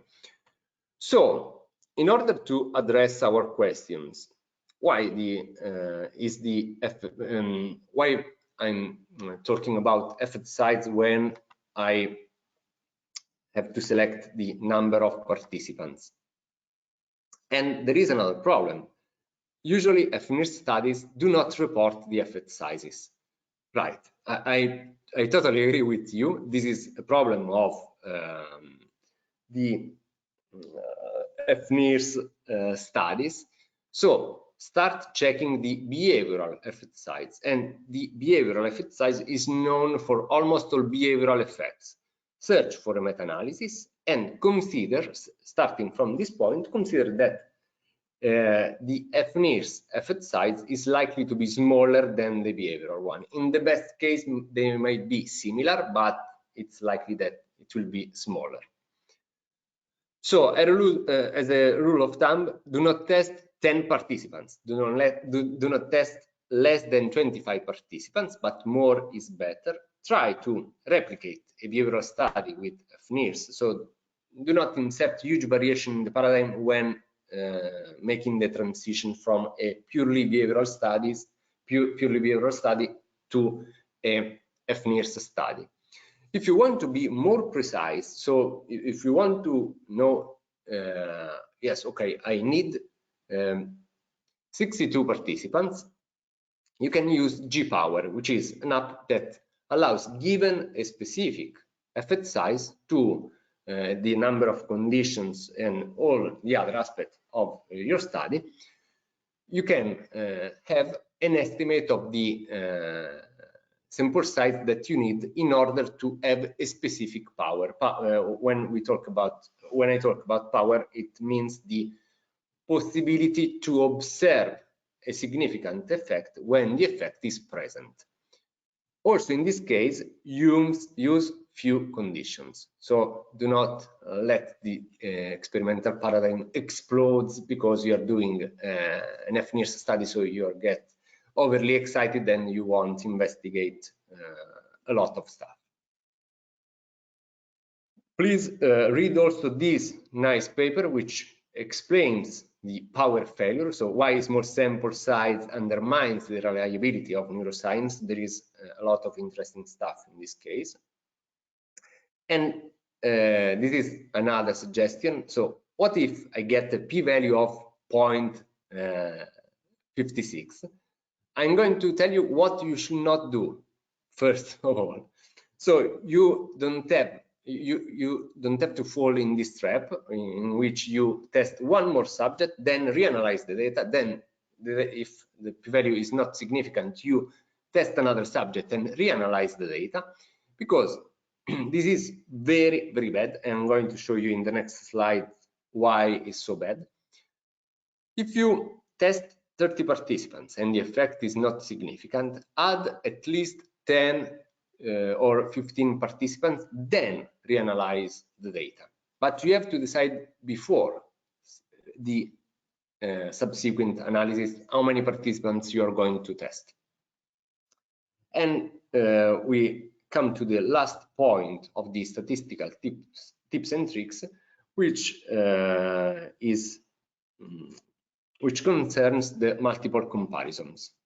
There is a really nice study made by Craig Bennett, which used a dead salmon, and he put this salmon in an fMRI scanner, and he asked the salmon to perform a task about perspective taking, and the result is that if we used a series of the tests to compare the activity during the task and the baseline, the result is that there were some voxels in the brain that were activated. Here you can read some of the most important part of the paper. The main point is that if you have more than 100,000 voxels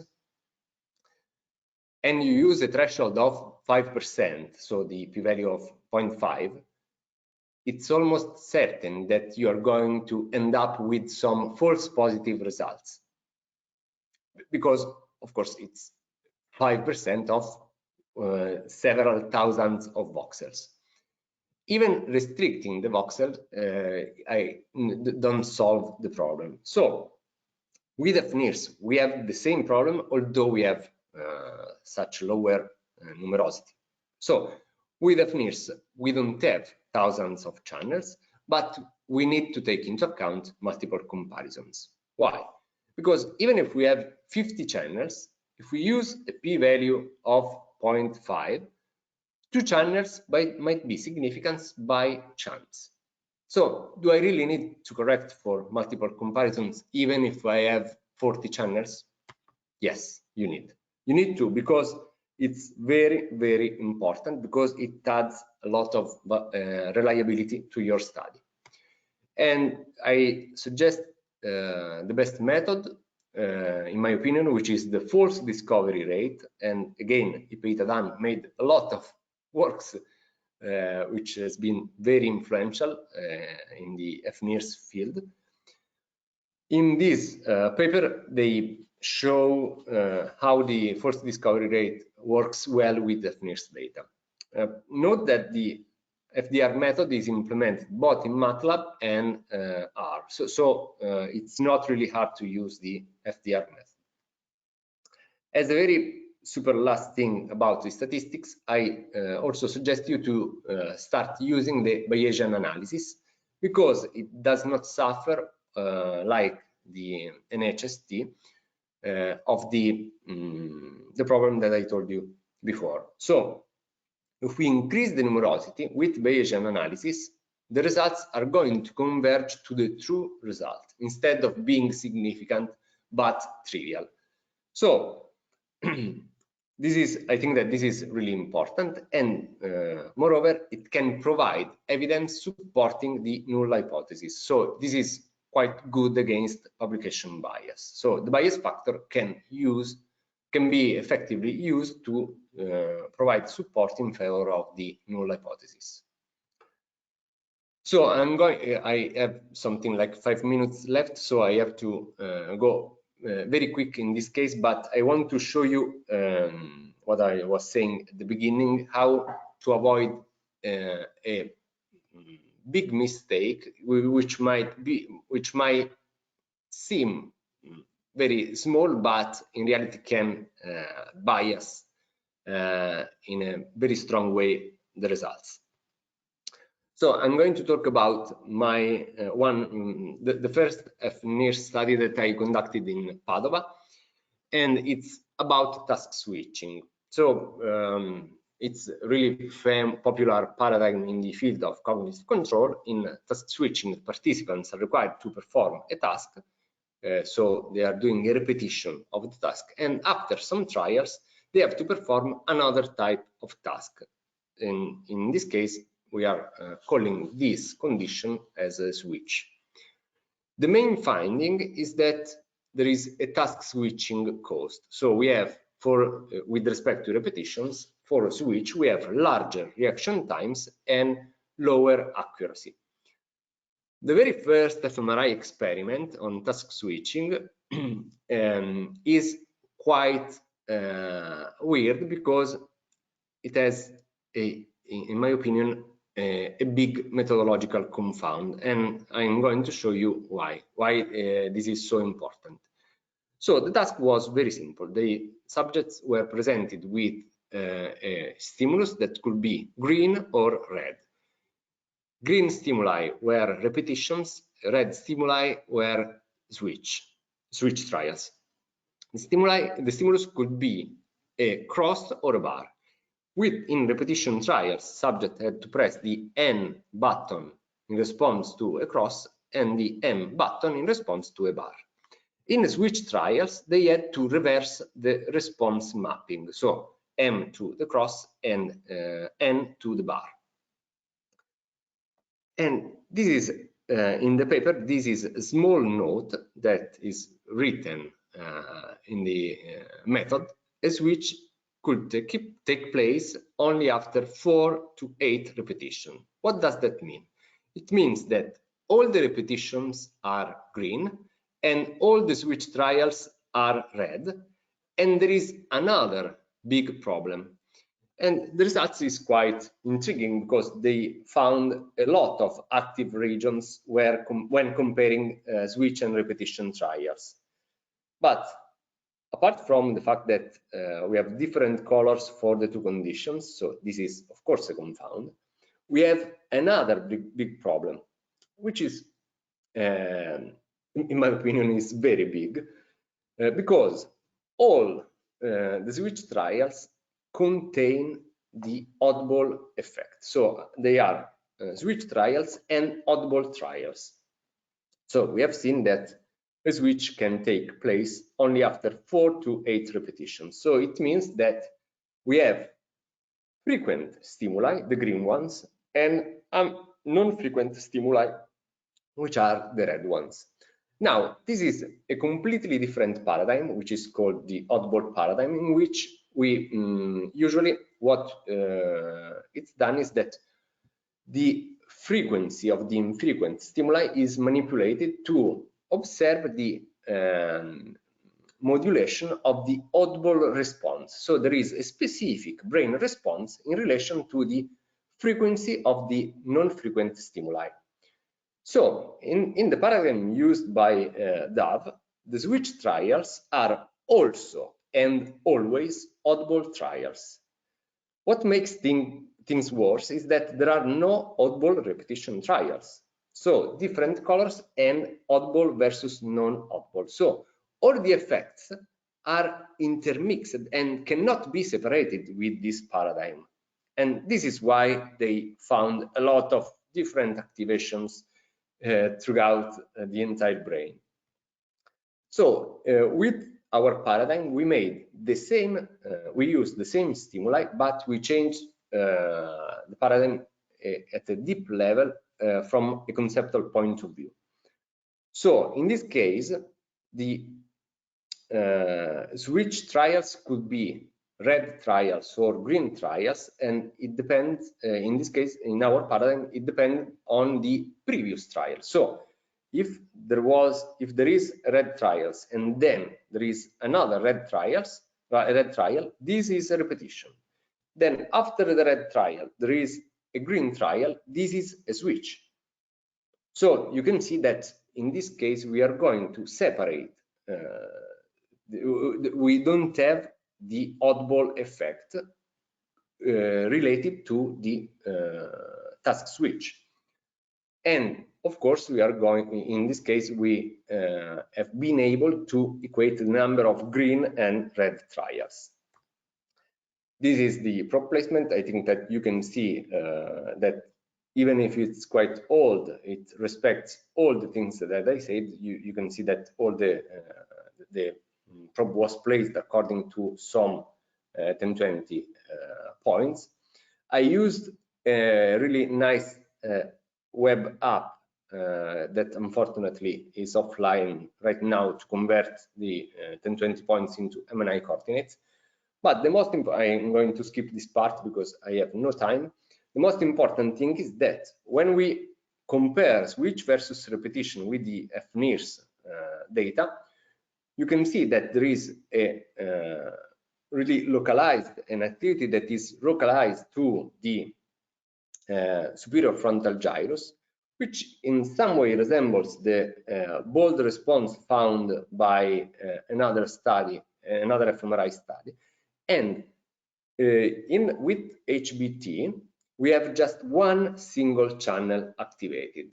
And at this point, you could say, oh, so this might be a false positive. No, it's not, because in this case, I was using the false discovery rate method for correcting for multiple comparison. And I want you to know that if you have just one single active channel in FDR, the FDR method is stringent as the Bonferroni method, which is incredibly stringent. Another really important thing, and I suggest you to, whenever possible, to show you in the papers, is the hemodynamic response for different channels in different conditions.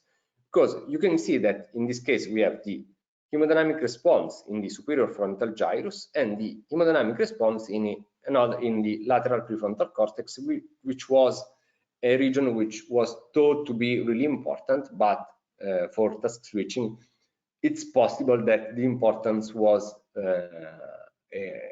caused by the confounding factors present in previous paradigms. Here you can see that we have in the solid red line the HBO activity for switch trials, in the dashed line the activity for repetition trials, and the same goes for the HBR in blue. You can see that there is a strong modulation of the task switching, so switch trials elicit a larger response than repetition trials. Although, and we have also a quite noticeable hemodynamic response for lateral prefrontal cortex, but there is no modulation of condition type, of trial type. So in this case, by using a very slim, precise paradigm to show a clear functional dissociation between these two regions, and we can see that the superior frontal gyrus is strongly modulated by the task type, while the dorsolateral prefrontal cortex is not influenced at all by the task type. Also, in this case, I was able to calculate the effect size for the superior frontal gyrus, and I have to say that it was quite large. So I was pretty happy about that.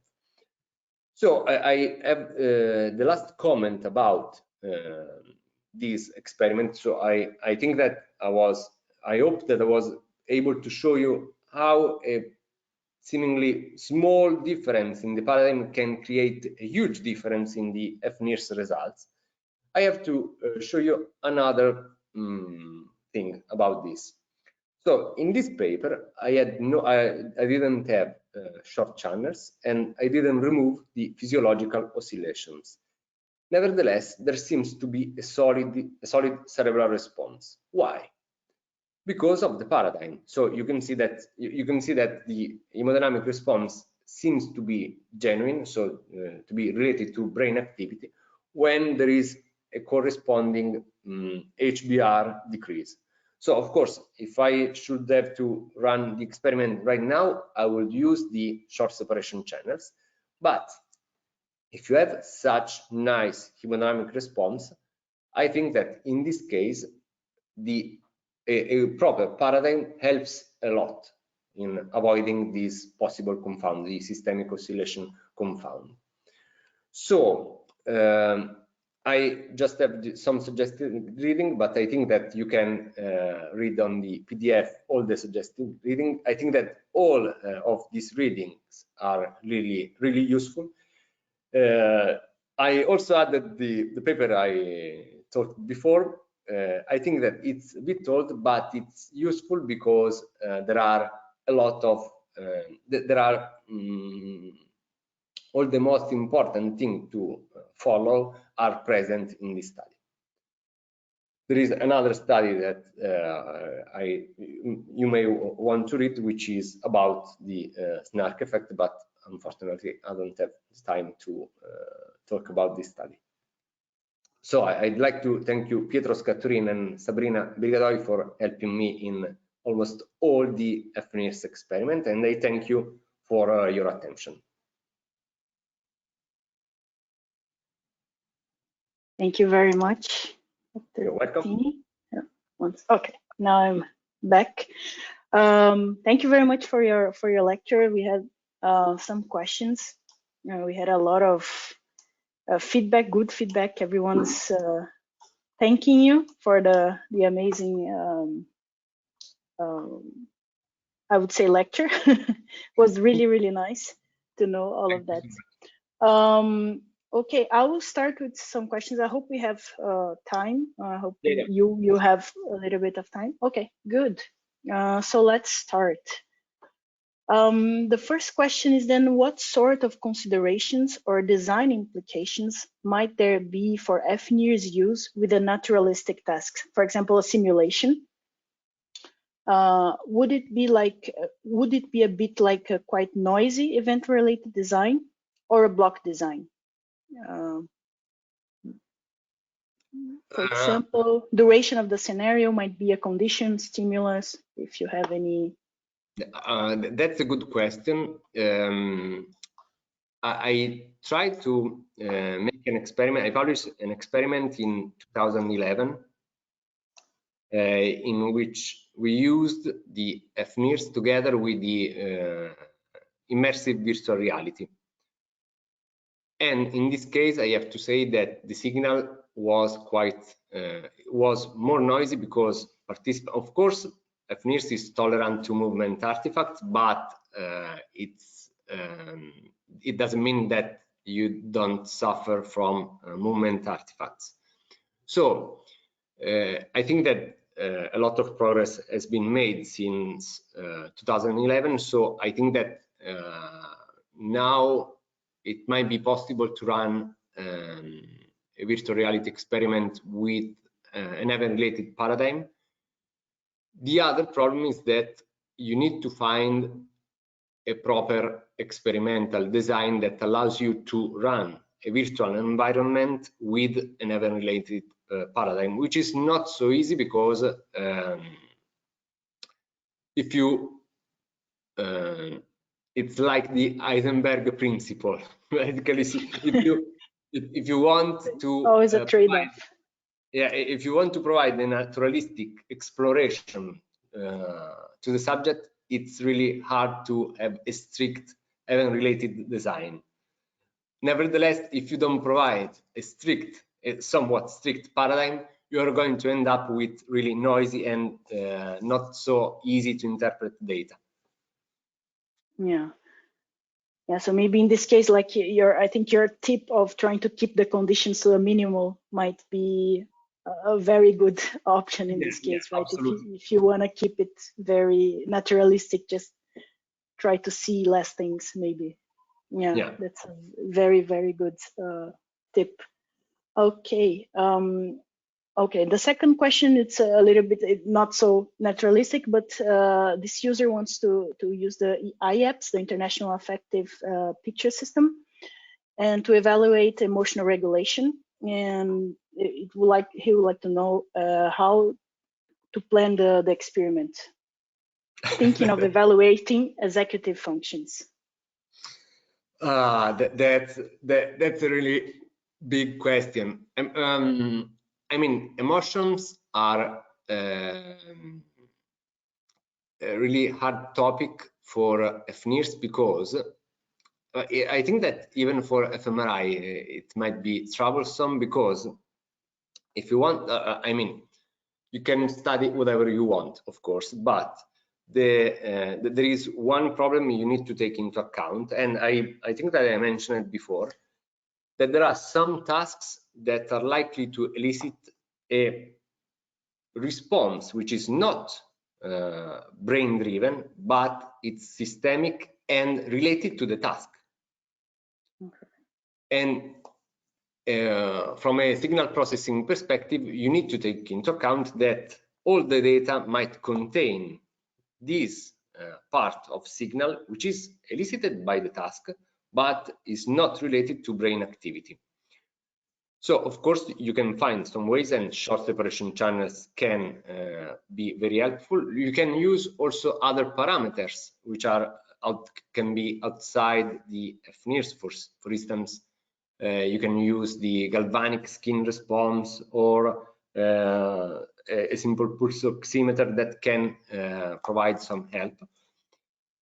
And I think that it's a really good idea to explore executive functions, because of course you cannot explore subcortical areas, but you are going to explore a part of the brain, some cognitive processes that can be heavily influenced by the emotions. So I think that it's for sure it's quite challenging, but I think that it might be highly rewarding. So my main suggestion is to take into account, first of all, take into account the non-brain response that might be easily elicited by the task itself. Okay, and that's very, very interesting. So combine some kind of non-central brain activities, the peripheral, more of peripheral measurements to try to get the underlying brain activity there, not only the cortical one. That's very good tip. And I think fNIRS is going more and more to this field, right? Trying to get the respiration and GSR and all of this together to understand the systemic activity there as well. So yeah, absolutely, and because it's really easy to integrate fNIRS with a lot of other instruments. So last years we did an experiment with fNIRS and TDCS, and it was quite easy to do that. Not super easy, but quite easy to do that with fNIRS. It will be very difficult to do that with other techniques. That's true. Okay, another question then regarding the baseline. Yeah. So you said we should record the baseline activity. Does this mean that we need to record the brain signal for about several minutes before the task? Can we use this baseline for connectivity analysis, for example? And the third question is, it's all in one, but and do you suggest an after measurement, for example, after baseline, several minutes after finishing the task, another baseline? That's another those are all good questions. First, if you don't want to study functional connectivity, you don't need to measure baseline for several minutes before starting the experiment, because in my opinion it's more or less useless, because as I told you, it's really the baseline that you need to take into account is the baseline some seconds before the trial onset. And it doesn't really matter what happened several minutes before, okay? But at the same time, if you want to study functional connectivity, it might be very useful to have 5 minutes of recording. And if you think about all the effort that you spend preparing the participants, and it's already there, right? So it's already there, and of course you have, especially if you are able to cover a large portion of the brain, and it takes a lot of time to take all the optodes. I think that these 5 minutes are well spent. In relation to the last question, I think that another really nice thing, we tried to do that, but unfortunately the signal was too noisy in the task. But I think that we will try again with the new instrument. The main point is that if you have 5 minutes before the experiment and 5 minutes after the experiment, if you have enough time to do that, you can also compare the functional connectivity before and after the task, which is, in my opinion, really, really intriguing. True. To see how the network behaves after something, right? Yeah. That's definitely very interesting. In the same topics of functional connectivity, apart from this 5 minutes or just resting state, which experimental design it's recommended for testing functional connectivity, if any? There's no really an experimental design.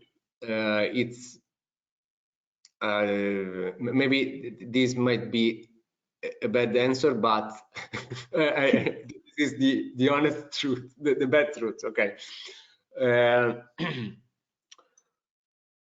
I suggest you to perform functional connectivity analysis only if you have an fNIRS with a huge number of channels. So I've seen some studies with fNIRS and functional connectivity with something like 15 channels, and in my opinion, they do not add anything about the knowledge that we have about functional connectivity. While if you are able to cover a vast portion of the brain, then you can add something new, because we have a lot of temporal resolution with respect to the fMRI. But doing a functional connectivity with 20 or 25 channels is not really meaningful, in my opinion. There is another aspect which is really important, in my opinion. The best thing would be, of course, you need a really expensive instrument to do that, to perform functional connectivity with DOT. So instead of doing a topography, you have a tomography, and at that point you use the tomography to perform functional connectivity. I already mentioned the work about the high density optical tomography with functional connectivity, and it has been published by Eggebrecht in I think 2016 in Nature Photonics. So if you want to take a look, it's a really brilliant paper. Okay, yeah, that's a very, it's always good to know the good publications. So yeah, I think high density fNIRS, it's kind of coming to a trend now with this, all the functional connectivity, so you can understand, actually you have a little bit of time information as well, so you can include this in the analysis. So that's very interesting. So we have another question about the design. So block design, could you ask Dr. Cutini on what he would advise regarding neurofeedback research? So it would be more of a block design, event-related design? That's a really nice question, and I'm not sure I'm the right person to ask this question, but I have a really nice suggestion to make. And I think that the group in Tübingen made a lot of works about this, and especially Anne-Christine Ellis. I don't know if you are, she's very famous in the fNIRS research, and especially in the clinical part. I'm, as you may have seen, I'm more into the pure cognitive neuroscience field, so really theoretical experiments. I don't know if it's better to have an experimental and event-related design or a block design. I think that it's a sort of empirical question, because as a rule of thumb, I will check both and I'll try to see which works better. Perhaps Anne-Christine has already made this thing and she knows the answer. Oh, that's good. We do know Dr. Ellis, very good, well-known researcher. So that's actually a good tip to look for her publications as well. Another one in block design, that's actually something that we also have a question on. So you said we shouldn't use blocks above 10 seconds. Yeah, no, but larger than 10 seconds. Larger than 10 seconds. But sometimes we do have phenomenon states that the duration is longer than 40 seconds. And we have some users that always ask if you can go a little bit above. We usually recommend to stay, within the 40-second range, so the block no longer than 40 seconds to avoid all the habituation and everything.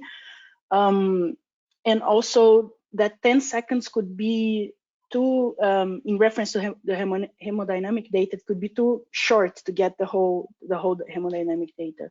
So what do you think about that specifically? I have another question before going on. Yes, yes, of course. I'd like to know something more about the paradigm. Why do you think that 10 seconds is not enough for the hemodynamic response to increase? Usually, so from what I understood, usually the peak of the hemodynamic response would be around like 6 to 10 seconds, something like that. Do you think there are some responses that a bit after that? But of course, we can ask more information for who asked the question, if you could give more. Usually in normal, neurologically intact participants, you have the peak always about something from 4 to 6 seconds for a brief stimulation.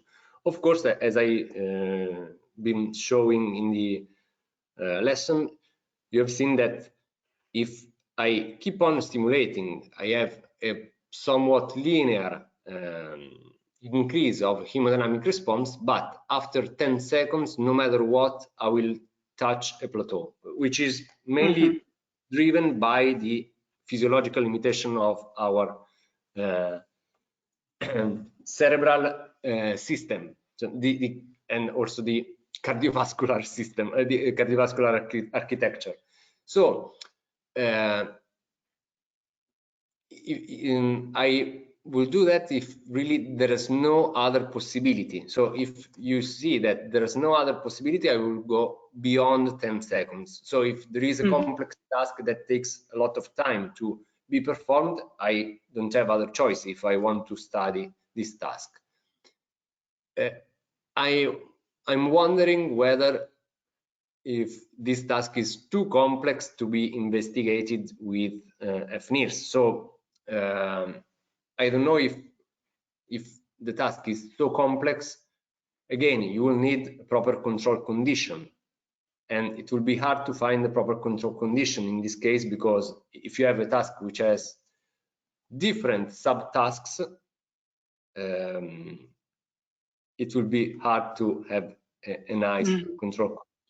But again, it's not easy to answer to this question, because I'd like to have more information about the task in order to have more information to provide a more detailed response. Of course. So I'm guessing that it might be a really complex task.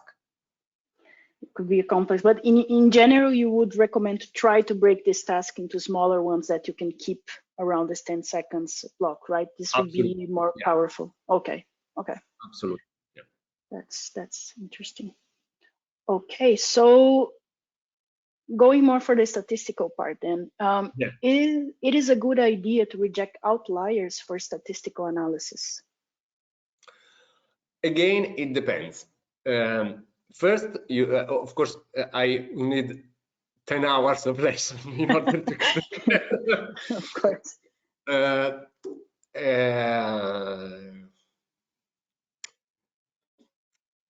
It depends mainly on the number of trials that you have. So while if you have, as I said, if you have 60 trials per conditions and you have to discard 10 trials, is totally okay. So it's likely that these 10 trials, if you put them in the data, if you don't discard them, they are they do more bad than good. While if you have specific population like infants, in which you have far less trials and all the trials are more or less noisy, you cannot discard trials in this case, and you need to find a way to cope with these artifacts. And in this case, I suggest you to read the paper that we wrote together with Sabrina and David Boas in 2014 about the motion artifacts. We compared a lot of different motion artifacts removal techniques, and you can also try with different motion artifacts removal techniques to see which it works better with your data. Anyway, this is really important. I strongly advise against discarding outliers based on visual inspection. So you should find some objective way to discard the artifacts. And avoid to use just standard deviation, because if there is a huge artifact in the data, this single artifact bias all the standard deviation, or the standard deviation of all other trials. So maybe there might be a lot of other trials that should be discarded, but they are not discarded because the data contains a huge artifact. So you should find a way to eliminate the artifacts not by visual inspection, but with some objective measure, and possibly in a sort of iterative way. So there are some methods, or for instance, like in Homer allows to discard artifacts based on specific thresholds. This is another possible method. But please do not use visual inspection to discard the outliers. That's a very good tip as well. Another one in the statistics. So instead of ANOVA or mixed effect model, for example, what is recommended for non-normal data? Oh, that's another good question. I mean, you, of course, you can, you know that you could use a different, there are a lot of different non-parametric tests that you can use, but I've seen in the fNIRS literature, I've seen very few examples. In this case, of course, there is the chi-square, which is quite common, but you should keep in mind that instead of using non-parametric tests, you should ask another question to yourself. Why you should obtain non-normal data which is not normally distributed? Because perhaps there is something weird in the data. Because if you collect the data, if you properly collect the data, it's likely that you will end up with a normal distribution or something which is really close to a normal distribution. And also consider that in any case, the ANOVA is quite robust to slight deviation from the normality of distribution. Consider that even the reaction times are not exactly normally distributed, because they are usually the best distribution for reaction times. The distribution that describes better the reaction times is the ex-Gaussian distribution, because you cannot go below 0 with the reaction times, but you can go up to 3 or 5 or 4 seconds. So you have a rightward skewed distribution. Nevertheless, you can use the Gaussian distribution to model reaction times without particular problems. Okay, thank you. So I'll make 2 more questions. I think we're way above, but the questions are too good, and I really would like you, since if you okay, if you're so kind. So one question that's very interesting, actually. So for participants with special needs, ADHD, for example, or very young kids, I think you talked a little bit about that it's a bit hard to keep the ISI, so the stimulus interval, below above 10 seconds, sorry, because they would get distracted, they would do anything else.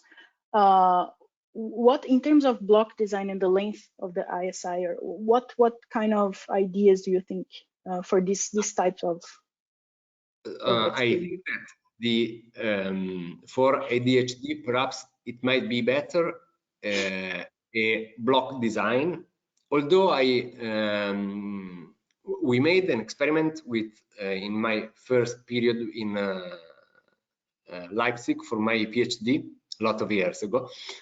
We made an event-related experiment with ADHD children, and I think that in this case the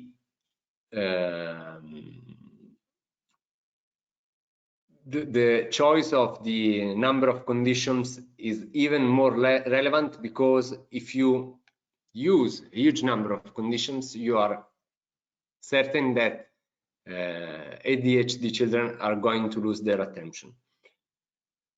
I have some other considerations about this point. Since we discussed about the X-Gaussian distribution, I have to say that the X-Gaussian distribution is perfectly suited for describing the attentional lapses that occur in ADHD patients, even for the reaction times, because usually what you see is that they have on average the same reaction times of normal children, but of control group, but they have a lot of rightward outliers, so these incredibly long times. I have also another consideration to be made, because I think that having a lot of attentional lapses because of the slow event-related paradigm might not be necessarily bad, because it might be a way to highlight even more the deficit of the ADHD children, because of course it's more taxing in this way. There is even the go-no-go paradigm can exacerbate the deficit if you use a long ISI. So you can see a larger difference if you use a long ISI between stimuli. And I think that this is pretty interesting, because in this case, if you think that participants are not able to complete the task if you use really long ISI, maybe this is indeed the problem. But and so you should opt for the a block design. But if you think that they could make the task, even if they are easily distracted, but they can have a moderate accuracy, I think that you could stick to the event-related design. Yeah, one thing that also we've heard from infant researchers as well, and I think it's more or less the same that you already suggested. It's having like a control condition, which is it's active, that still keeps the child or the participant in a way connected to the experiment, but it's not really, you know, lightening or activating the part of the brain that you're interested in. Yeah, yes. This kind of thing. Control condition is fundamental in this case. Yes, you're right. Yeah. Very interesting. Okay, regarding the 10 seconds block, so the question that we have before, so the user responded and said, thank you, really interesting, but it might be difficult, for example, to have less than 10 seconds blocks if you would like to analyze the relationship between fNIRS and behavioral data, for example, if sometimes some cognitive tasks it's longer than 10 seconds. But I think, yeah, it would depend. Again, I'd like to have more information about, because there are not a lot of tasks that takes more than 10 seconds. I mean, there are some neuropsychological tests that take more than 10 seconds. This is true, but I don't know how many tasks exist that takes so long. So we can definitely connect later. We can, you know, if you'd like to continue the conversation, it's not a problem. We can connect you later. Unfortunately, I think we are way past time. we still have a couple of questions, but I guess our support team can answer. If not, we'll ask directly you. But we will make sure that all the questions will be answered. So don't worry, your question will be answered, and we'll make it available. Thank you very much, Dr. Cutini. Do you want to say some some words? Oh, sorry. Yeah. Okay. Yeah. Thank you very much. It was very nice to your lecture and all the Q&A. I think everyone is happy and enjoying much.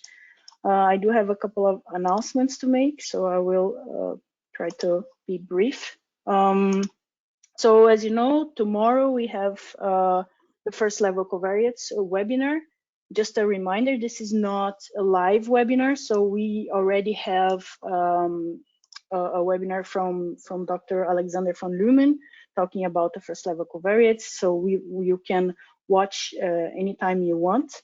On Wednesday, we will have a Q&A session with Dr. Alexander von Lumen to ask about this first level covariates. And also, I think you have received an email about the second level covariates webinar. Unfortunately, Dr. Jessica Gimignani won't be able to do her lecture due to unforeseeable events. She did a lecture for us a couple of months ago, and we'll make this available. And of course, when she can do the webinar again, we will inform you as soon as we have a new date. We're very sorry for that, but we do have a very nice activity to put in place that was not in schedule, but I'm happy to announce to you. So we will have a gather.town. So I'm very eager to know all of you and to interact in a live interaction. So you are all very welcome to come to our gather.town. It will start at 4:30 CET time. And we all wait for you there. I hope we can talk with everyone on Wednesday. Thank you very much. Oops. Thank you. Thank you very much. See you on Wednesday. Goodbye. Bye.